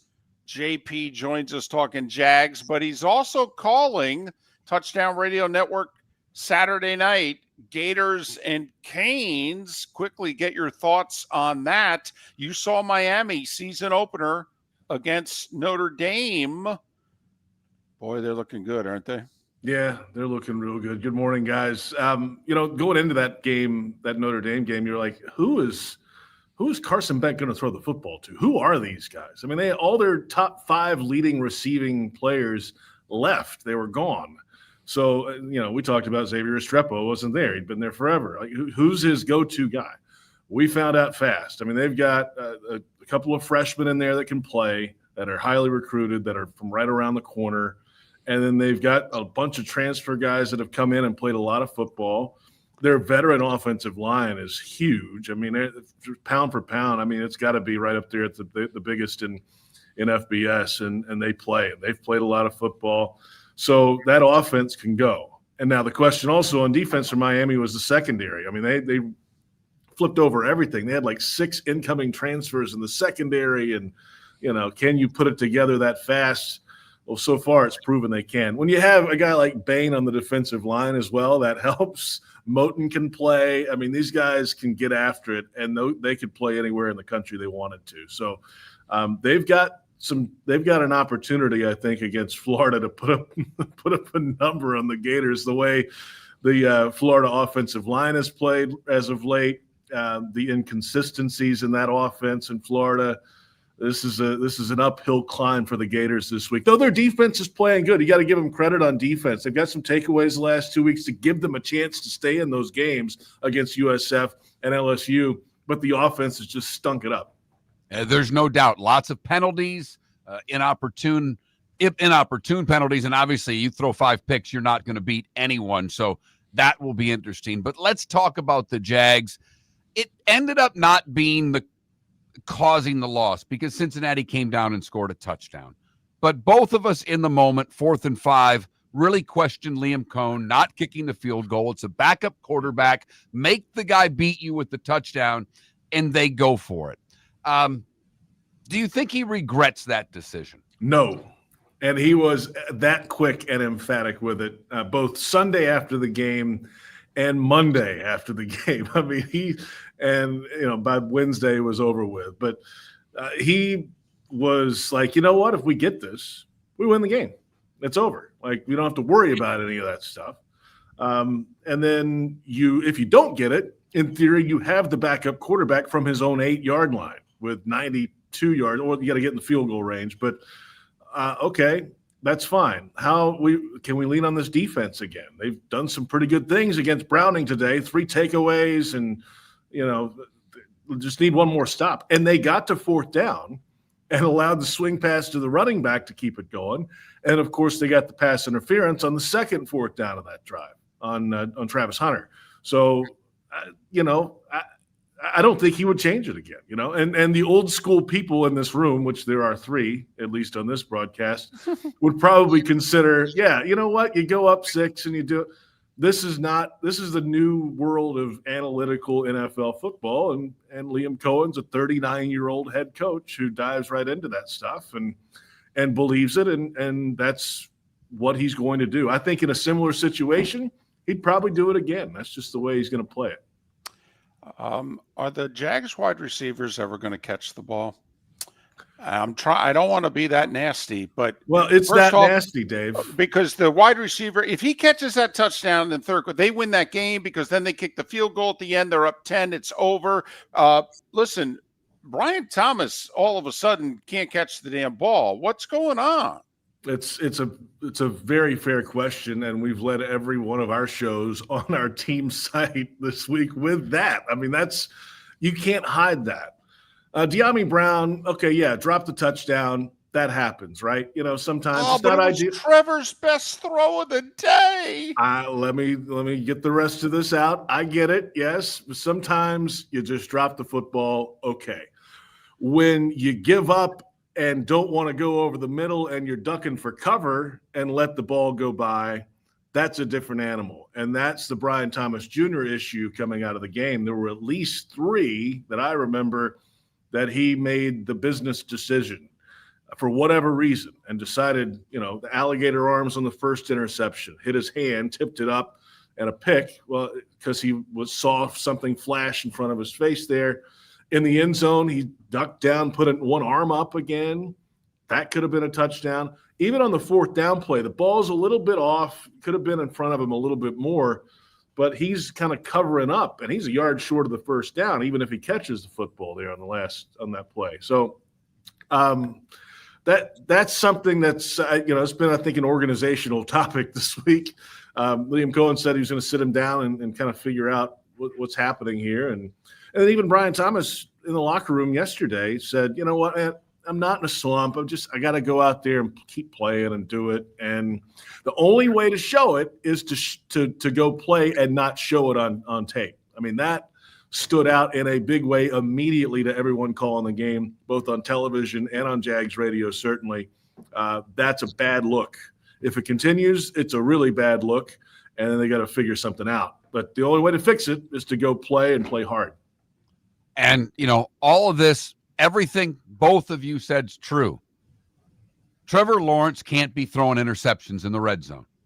I mean, at the end of the day, you had an opportunity early in the game and Trevor throws a pick. That to me is as glaring of a mistake, as maybe bigger than anything else. Drop passes happen. I get it. And I know quarterbacks throw interceptions. But when you're in the red zone, that just can't happen to me. Yeah, you got to throw it to the boundary or out of bounds there. Give your guy the only chance to do it. However, try to block Trey Hendrickson all day too. That's early in the game, and he got pressure on that play. So against the left tackle Walker Little, and all right, well, you got to chalk the one up to him. He's a fantastic pass rusher. So I don't know if he was able to fully step into it. No excuse. You're right. Can't underthrow that ball in any circumstance. I mean, wing it to the popcorn guy in the stands, but if you have to. But an unfortunate setup there. But you know what? I think overall, the sky is not falling. In the last couple of years here, you would have a loss like that, or something bad would happen early in the game, like in Miami last year, the fumble at the 1-yard line. And this team could never – it was over. You knew it was over. They knew it was over. They couldn't figure it out. They didn't maybe sometimes care to figure it out. This felt different in the aftermath. Just in the building this week. All right, hey, we had our chances. We had 6 illegal shifts. Let's clean that up. Start with that. Catch the football. These are all self-inflicted things, and it's not the end of the world. So, it's ideal if you make some of those plays and win the game. They didn't. Let's move on, because guess what? The Houston Texans are coming in hot. Well, not hot. They're 0-2, but they're coming in hot in this all-time series. Well, and this is a huge spot for both teams. First off, the Jags could kind of put a dagger in the Texans, and obviously, since they've won the division the last 2 years, that'd be big. But also would show that the Jags are not the same old Jags. They'd beat Houston, and B, they'd respond to a disappointing loss. This feels like a pretty big Week 3 divisional game. Certainly, and yes, the Texans have won, and the last couple of years, and that it is the only Jaguars divisional matchup in the first 9 weeks of the season. They'll backload a lot of these later, so got to get this one now and get it in your back pocket if you can against a team that's up against the wall. And I tend to believe in that back against the wall thing in the NFL. That can be real when a team is, got to have it. There's something extra that happens there. Now, do they have the personnel to make it happen? I don't know. I mean, the offensive line is a question mark in Houston, certainly. I think that's where the Jaguars could kind of make some hay in this game. If they're more physical on defense and can shut down the run game and then make CJ one-dimensional and not give him any space to maneuver. Okay, they were actually doing that against Burrow until they knocked him out of the game. That changed the whole dynamic. I think they can do that. Now, the other side is going to be the real where this game is made. Jags offense, Texans defense, fantastic. And that physical matchup, we know what happened last year. They knocked Trevor Lawrence out of the game, Azeez Al-Shaair. I don't think there'll be any retribution. However, I think if they run his way, there's going to be some collisions to come. It's going to be a physical matchup, and echo of the whistle type stuff I think is on deck for this game. Tampa, with the makeshift offensive line, with everything they're going through, ran the ball pretty damn effectively against Houston. Does Jacksonville have to commit to that run game and try to do the same thing, or do they have to beat them with Trevor?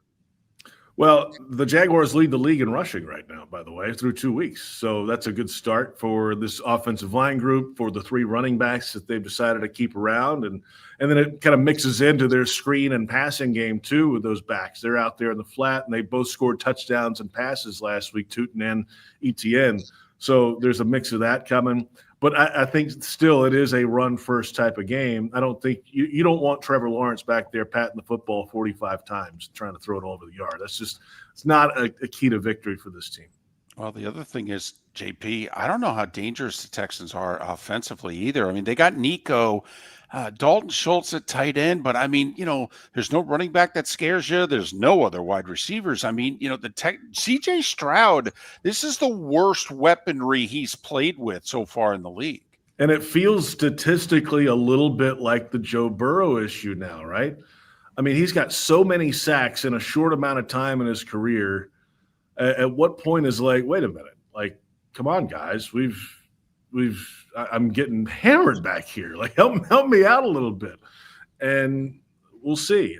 And also this Jaguars defense is a little more advanced, I think, a little more into the game, tuned in, right?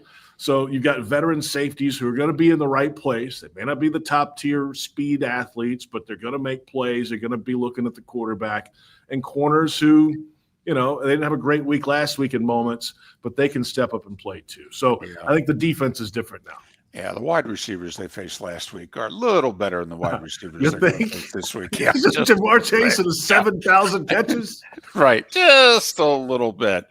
He's JP Shadrick. Safe travels to and from Miami and amongst your Jags radio network duties. Have a great call Saturday night, and as always, thanks for your time. It's a pleasure each and every Thursday, gentlemen. We'll do it again next week.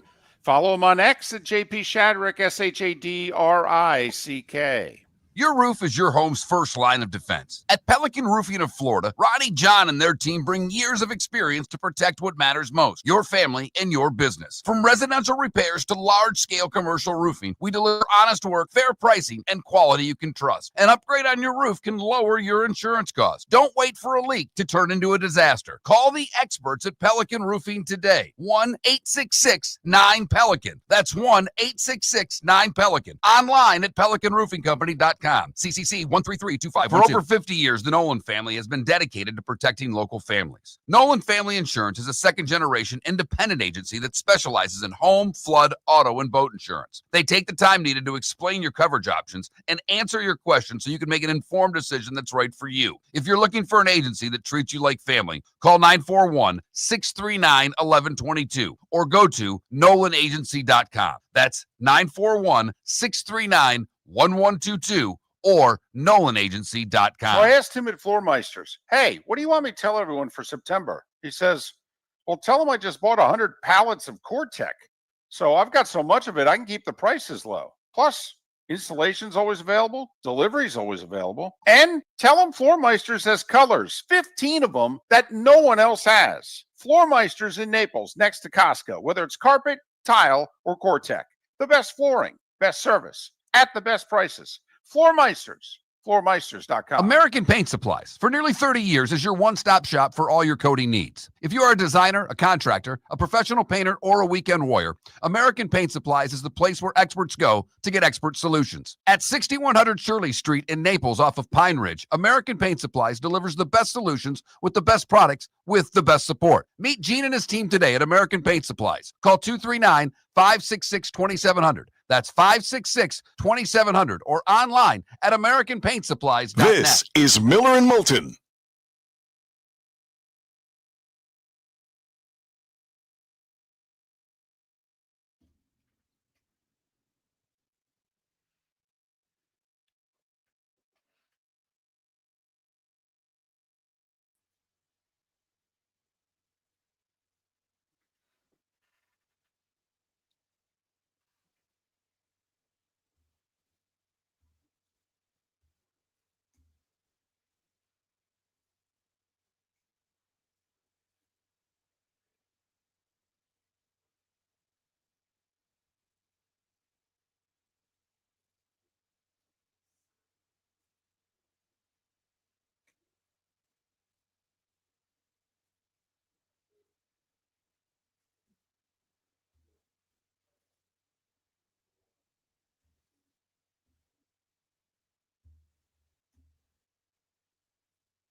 Well, thank you, Kenny.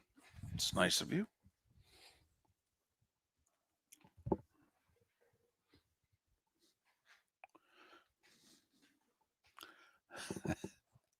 That's right, Robes. Do you roll your tongue? Is it an extravaganza?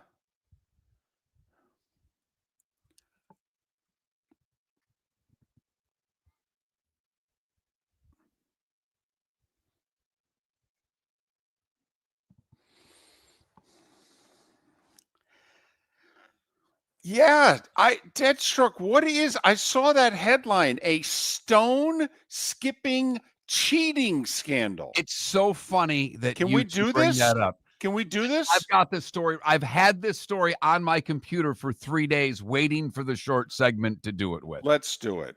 Because all I've seen is the headline. I don't know anything about it.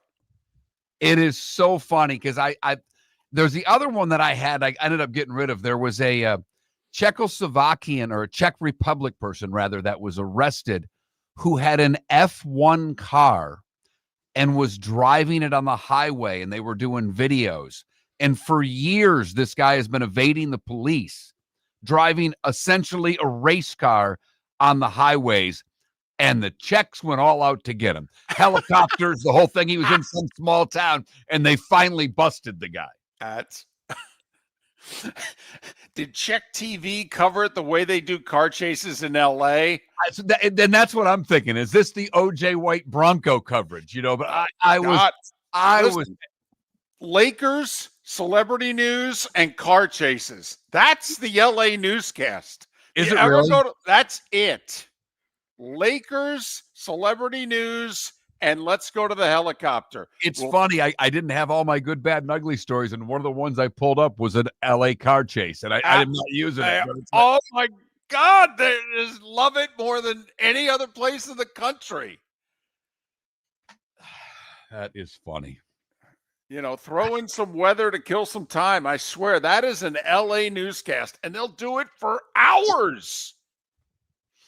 Well, here we do weather. Right? I mean, we do weather and then more weather. I mean, I saw Devitt posted something the other day. It's like the first time in however many years that we haven't had an active storm between X date in August and X date in September. And I mean, you go to any of the local news sites, because I always go to them for the good, bad, and ugly, and they are just chomping at the bit for one of these, you know, areas to turn into something. It's like, how the hell can I go through September and not report on a storm? I mean, we had all those hurricane seminars. We published our hurricane guide. And you know what it could have been this year? Blank. Let's hope. Absolutely. It's the last effing thing we need around here. I mean, I still see all, like, you know, right here at Driftwood in front of the building, they still haven't fixed their sign yet. It's still 3 years. Yeah. You're listening to Miller and Moulton. And now, here's Mark Miller and David Moulton.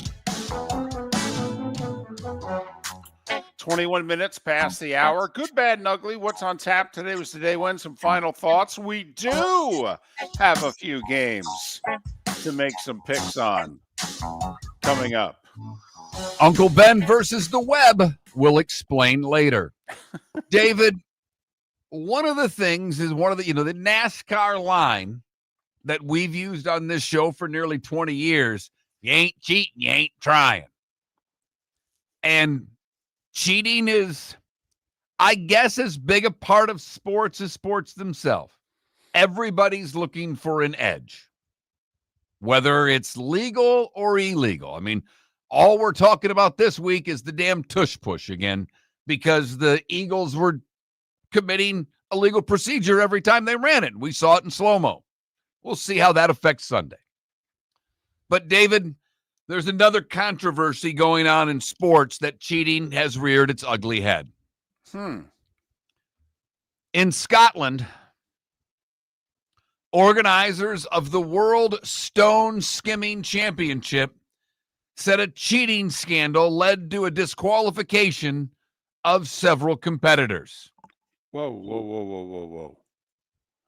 You mean throwing stones across the pond? Right. Finding that flat stone. Right. And letting it rip sidearm. Right. And seeing how many times you can get it to skip.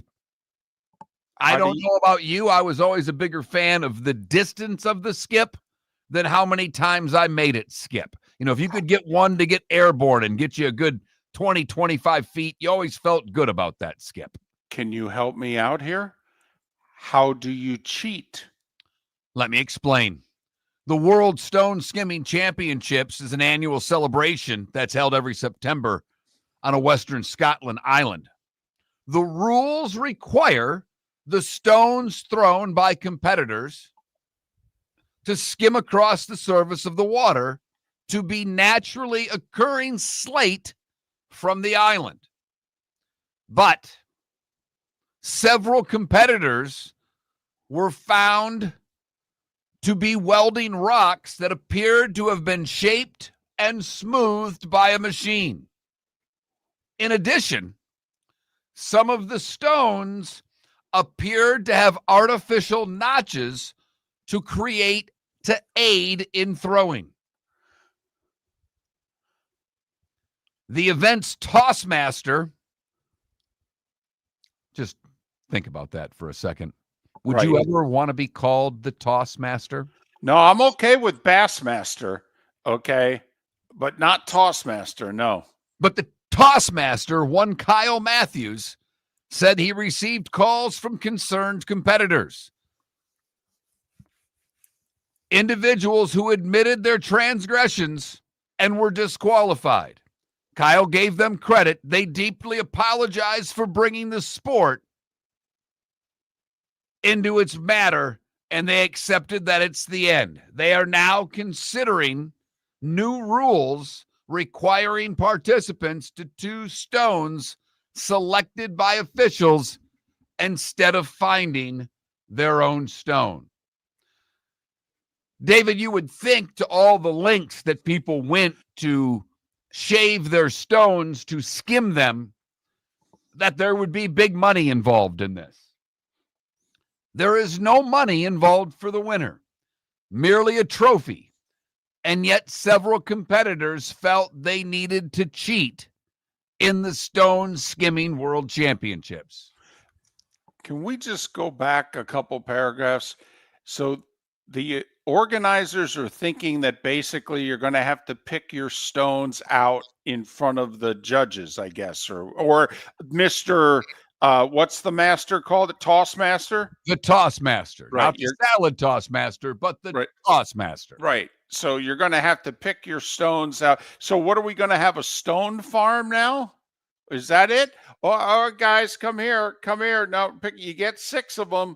Okay, here's the farm. Okay, we've tilled it and the whole deal. Here you go. Pick your stones. I'm thinking more of a stone draft. I think the Ocho could televise it. Stone draft. Now with the first pick in today's stone draft, Of course. L. McHugh. Are we getting stoned and drafting fantasy football, or are we drafting stones? What are we doing? I've always find skipping stones while stoned is more fun than just skipping stones. I was going to say, I know certain people who would sign up for the stone draft. In fact, I'd like the first pick. Right. Well, do you? Or do you want to get, it'd be the 3rd or 4th pick? I'm going to go with the sativa, roughly at about 32% THC, and that's just me. How do you make a trade, by the way? Anyway, hello. For the record, Jonathan Jennings from Kentucky won the event and is the first American winner in the adult male category. Oh, I'll bet they're very angry. Lucy Woods won in the female category. It's her 6th championship. Wow. She's quite the stone thrower. She's a hurler. She can bring it. She can bring it. Meet up with Lucy at the bar. Lucy, can I just see that right bicep? Man, oh man, or are you a lefty? And Deadstroke's got a hell of a point that he makes in the chat room, that Jennings here, who won from Kentucky, I'm all for vacationing, and I've been lucky enough to have visited Scotland. It's beautiful. But how do you explain to your family that where you've been? I'm going to Scotland. Oh, yeah? What are you doing there? I'm going for a stone skipping competition. Lake Cumberland's not doing it for me anymore. I need to get to the Western Isles of Scotland. You sure we can't do this at a Sunday barbecue in Paducah? No? You're going where? Well, what's first place prize? Oh, a trophy. A trophy. Oh, I tell you, laddie, here's your cup. By the way, you'll have to check it at the airport. They won't, or bring it on and sit with it in your lap. Hey, McLeod, get off of my U. Yeah. Wow. So there you have it, David. We're cheating at stone skipping. That leapfrogs the putting weight in bass by a mile to me.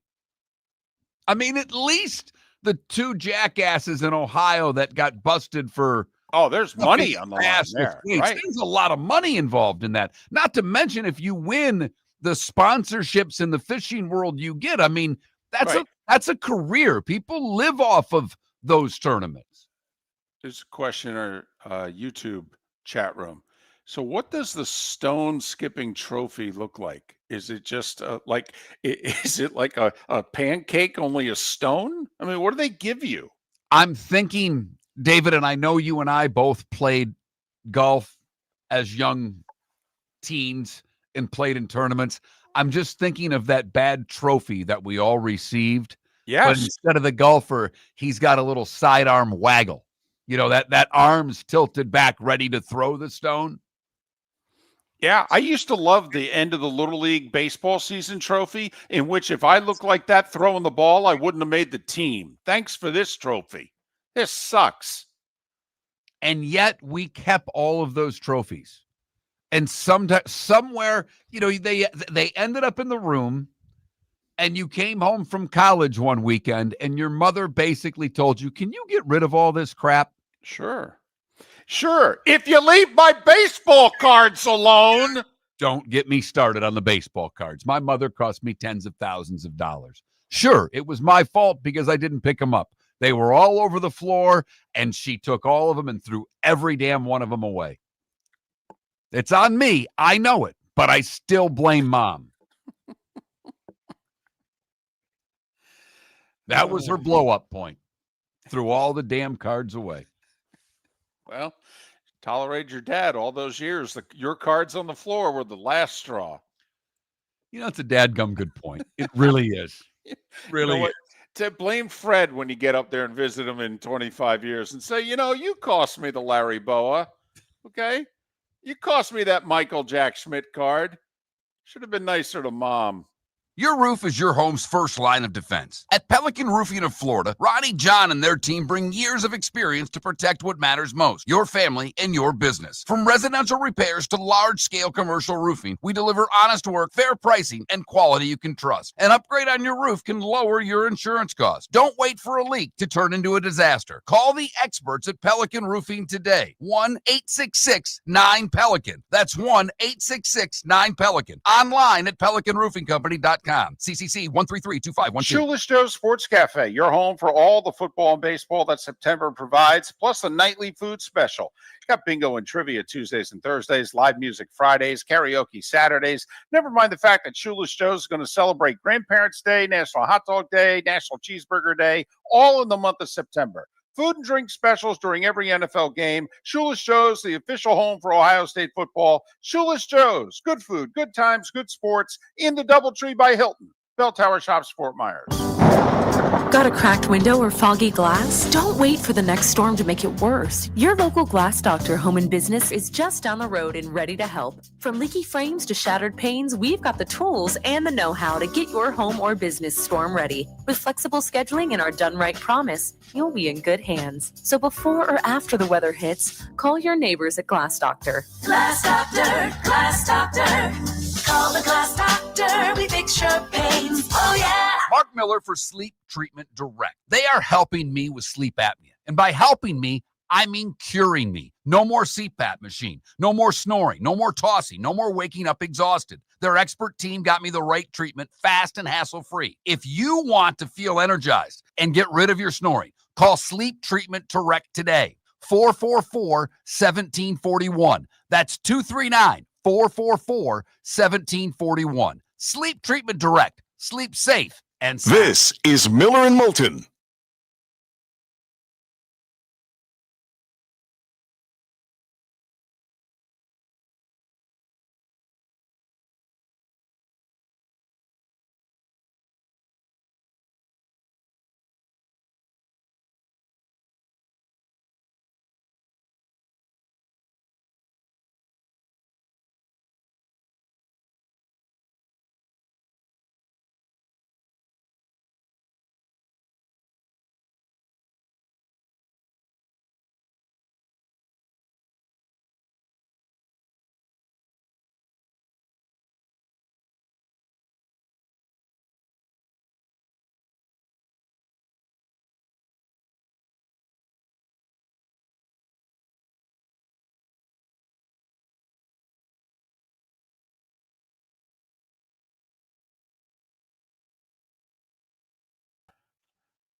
Can you hear me?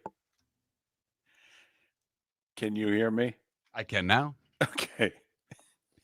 First off, thanks to who was it in the Deadstruck says that's a best of segment right there. Oh yeah, I wrote that down too, Deadstroke. Don't kid Okay. yourself. Way ahead. So minutes after we were done with Chris Perkins, okay, who's the biggest Bills fan that we know who listens to our show? Sometimes live, sometimes he's working and he catches it later. Right. Right. You can never allow Chris Perkins back on the show after his take on wings. He managed about 5 sacrilege takes in one answer. Okay. I said, LMAO, was it the naked, the not fried? What was it? Oh, all of them. I look at. Oh, I could have done the whole. You can tell him I could have done the whole damn segment on it, but I like and respect Chris's work too much to go after him. And this, I've never had a text start like this from anybody. It starts with, and I quote, in no particular order. Not fried, no sauce. It is easy, big letters. It is easy to mess up wings and not make them good. The Anchor Bar may be the worst wing option in Buffalo, at least 20 better options. Okay. And then Wingstop, Publix, how about a little effort to find the non-chains to get your wings? So he lives in South Florida now. So I said to Jason, I go, well, first off, I asked what is wrong with grilled wings, which I know I'm waiting for the answers. Oh, grilled. I just got it. Grilled are awful. Okay. Then apparently there's a place in South Florida called The Bright Side. And they're husband and wife, okay, and they own the bar, and the wife is from Orchard Park, Buffalo, or Orchard Park, New York. Cool. So it's a Bills bar, and they know how to do wings. And it's awesome that he found it, because we all know he had his favorite spot there in Bonita. Yep. His Bills bar that he loved when he lived in Southwest Florida. I then, and Jason, you're obviously what? I'm just egging him on. I go, The Bright Side, huh? Do they play Mr. Brightside when you walk in? I'll hang up and listen. He goes, yes, Mr. Brightside is played. Okay. So all right. I will say the guy, and I don't know, I can't think of his name. He's pretty good. He's one of the Barstool guys that does college football, and he did a show before. He attacked Michigan for Mr. Brightside. It was so funny. He's talking about all the songs that are playing. He goes, and at Michigan, the song that gets you fired up is about your girlfriend, another guy. That's the song you sing to get you fired up. And he just goes, it's so good. It's so good.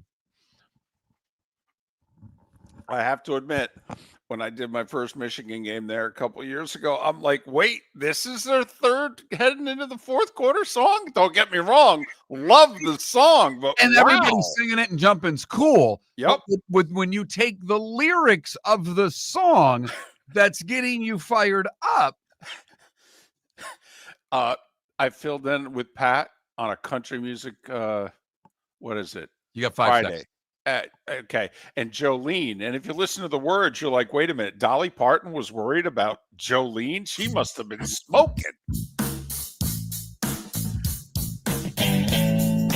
Welcome back to Miller and Moulton. Text the guys what's in your mind at 21,000. That's 21000. And now, here's David Moulton.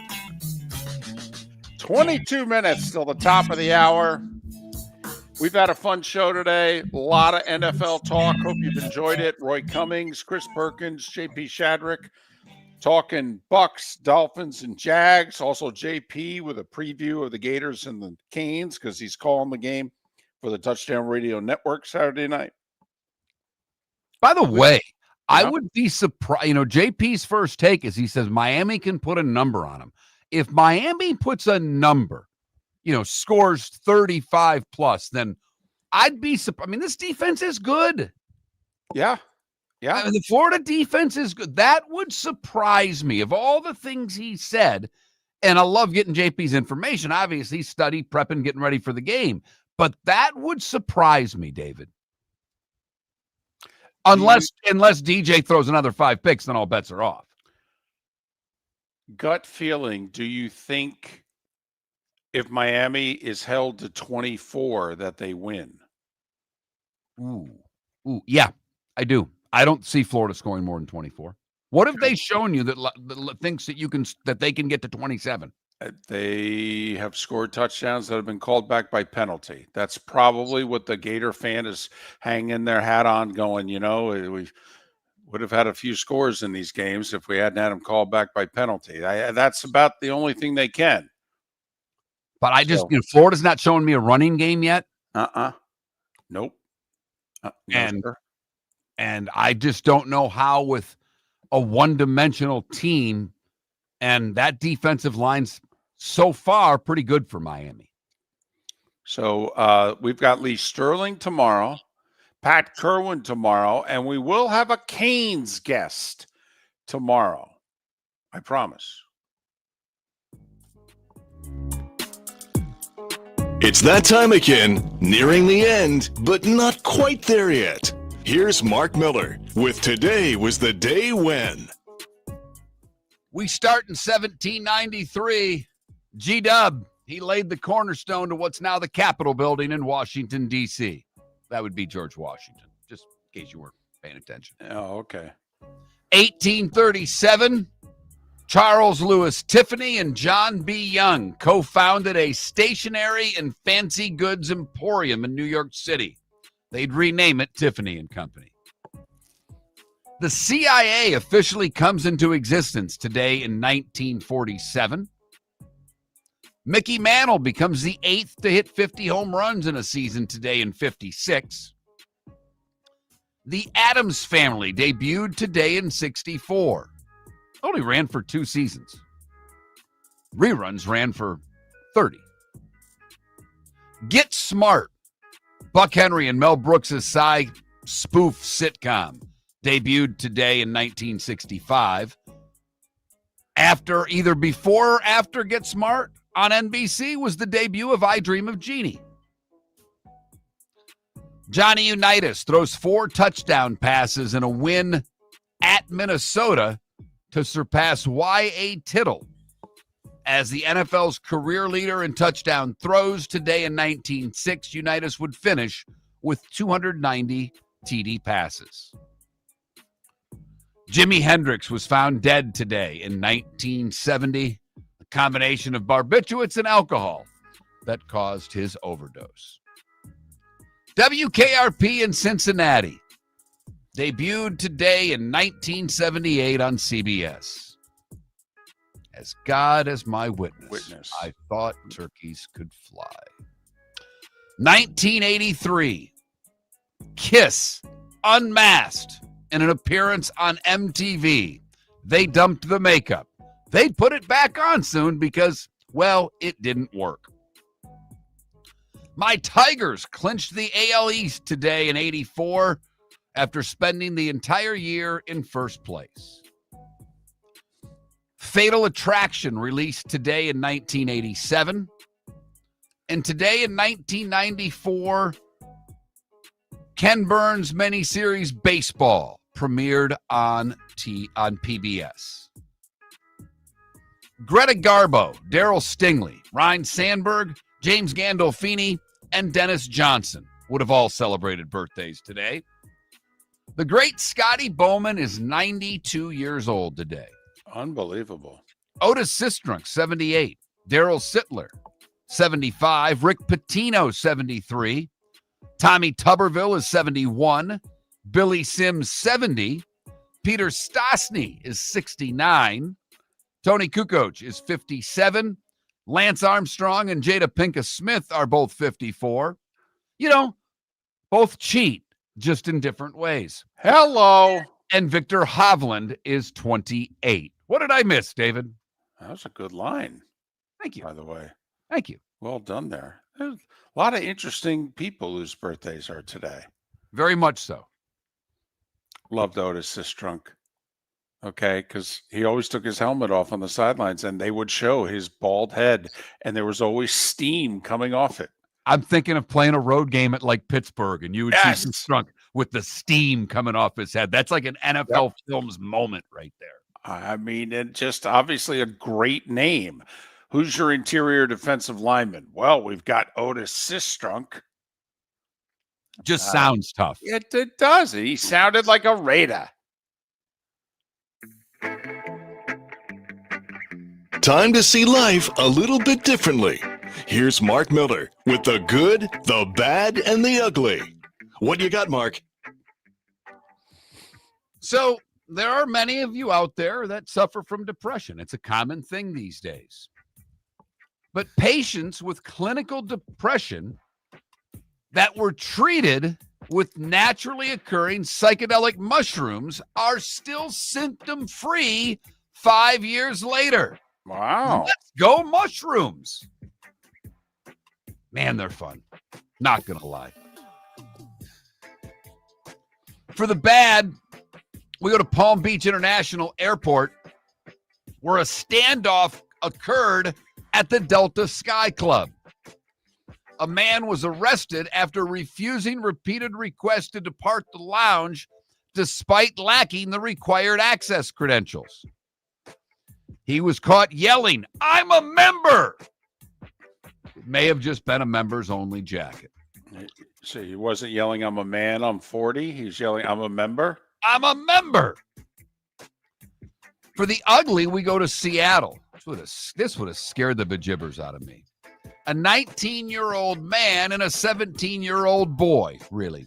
They were arrested early Monday after allegedly harassing two women while wearing clown masks and brandishing guns. Not scary enough that you're getting chased by a clown, but these two jackasses had guns with them as well. When the suspects were apprehended, they told police that it was a prank. That is the good, the bad, and the ugly on today, Thursday, September 18th, here on Miller and Moulton. Obviously, Dolphins Bills 8:15 tonight on Amazon. Dolphins an 11.5-point underdog. Mark, we joked about if you had interest in the college football game tonight, Rice at Charlotte, 7:30 on ESPN. In the 3 hours since I did the starting five, and we're now mentioning it now, the line has gone up a full point. Oh, my. Who's it on, Uncle Ben or the web? It's on Uncle Ben. Rice is now a 2.5-point road favorite. So the money coming in on Uncle Ben. Are you a Rice guy? And I don't mean the school. You look Yes. like someone that would avoid, you love carbs. So Yes. do you love rice? Yes. I could see you doing a number at one of those Japanese steakhouses on some fried rice. Oh, totally. And I want my fried rice with my Japanese and Chinese food, but whoa. Don't then not give me the free white rice. No. I want that too. No. Come on. What do you mean the free? You get one or the other. You either get the white rice or you get the fried rice. No, The sometimes fried rice is an add-on. You pay more for it, and you get that in lieu of the white rice. see, right. Okay, but so that's what I do. I'll use, however, the fried rice, which I have to pay for, as my main rice, but I still want the side carbs, Mark. Oh yeah, absolutely. It doesn't work that way. You get one or the other. Mark, I pay, I get both. No, I'm into my rice. Yes. So anyway, Uncle Ben now a 2.5-point favorite on the road. 10 baseball games today, 6 of them in the afternoon. Some of the highlighted games: Guardians at Tigers.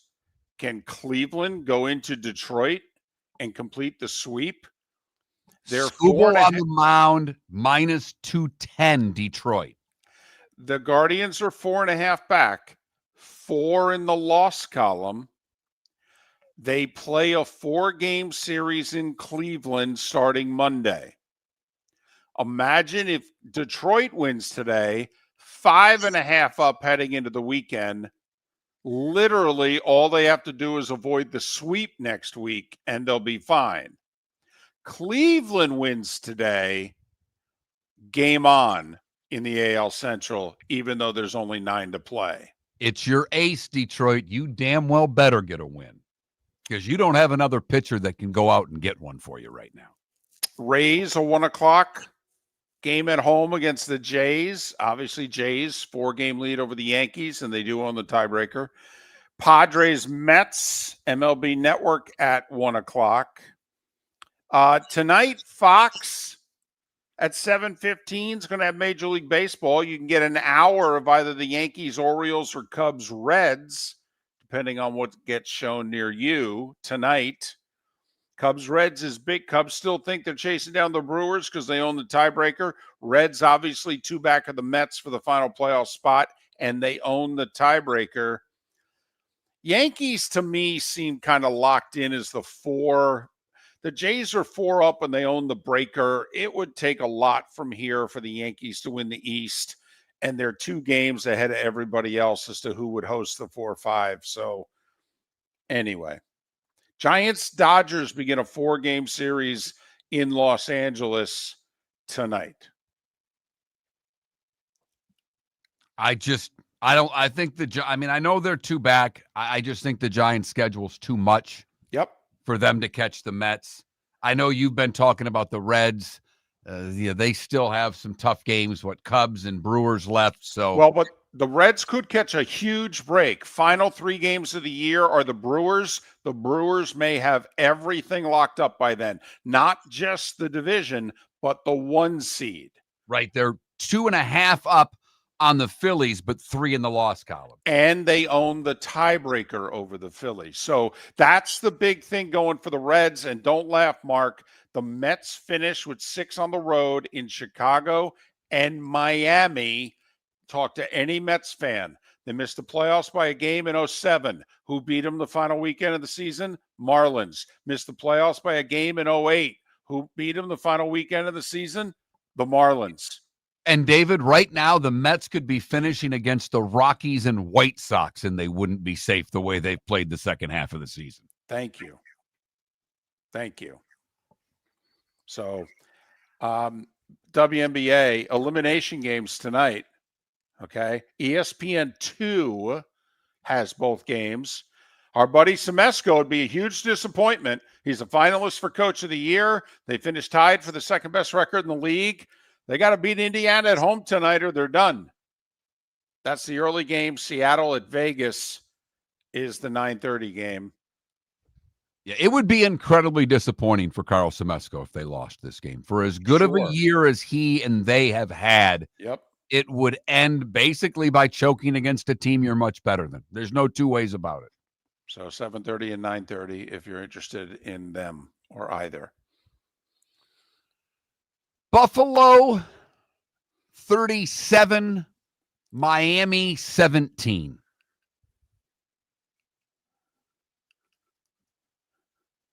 (38-24), and the Dolphins score late to make it 24. So those are our predictions. We are both taking Buffalo. We are both laying the points. I know that makes all of you want to run the other way. Yep. Remember, it's Thursday. These games do not count on our season-long record.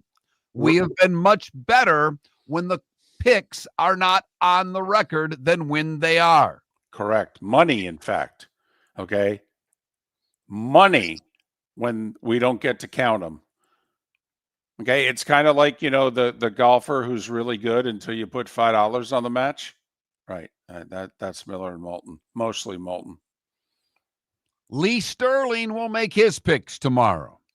That's not true. I will make 5 picks tomorrow. David will make somewhere between 8 and 17. Ooh, yeah.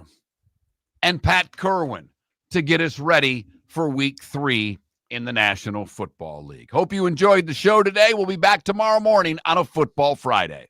Shoeless Joe's Sports Cafe, your home for all the football and baseball that September provides, plus a nightly food special.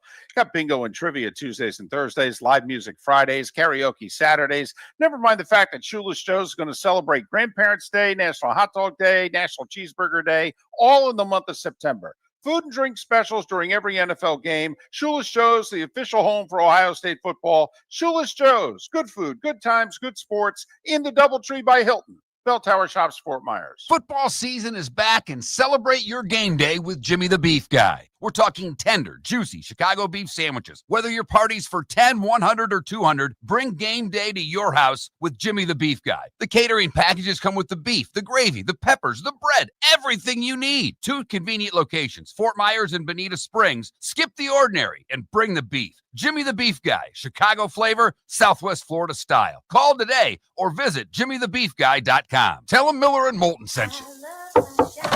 Honey, you want to come out? I haven't seen you since Glass Doctor installed our custom shower enclosure. No thanks. Well, you can't keep eating breakfast in the shower, and laminating your magazines is getting expensive.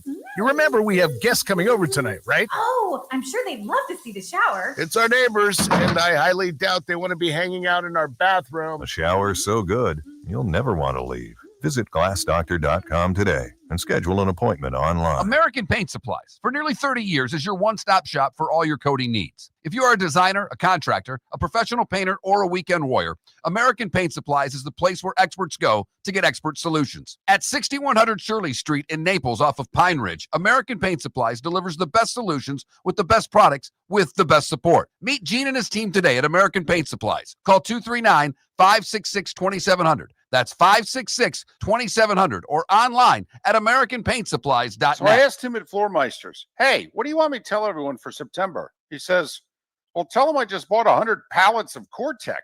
So I've got so much of it, I can keep the prices low. Plus, installation's always available. Delivery's always available. And tell them Floormeisters has colors, 15 of them that no one else has. Floormeisters in Naples, next to Costco, whether it's carpet, tile, or Core-Tec.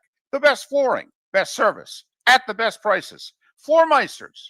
Floormeisters.com. Your roof is your home's first line of defense. At Pelican Roofing of Florida, Ronnie, John, and their team bring years of experience to protect what matters most, your family and your business. From residential repairs to large-scale commercial roofing, we deliver honest work, fair pricing, and quality you can trust. An upgrade on your roof can lower your insurance costs. Don't wait for a leak to turn into a disaster. Call the experts at Pelican Roofing today. 1-866-9-PELICAN. That's 1-866-9-PELICAN. Online at PelicanRoofingCompany.com. CCC 133251. This is Miller and Moulton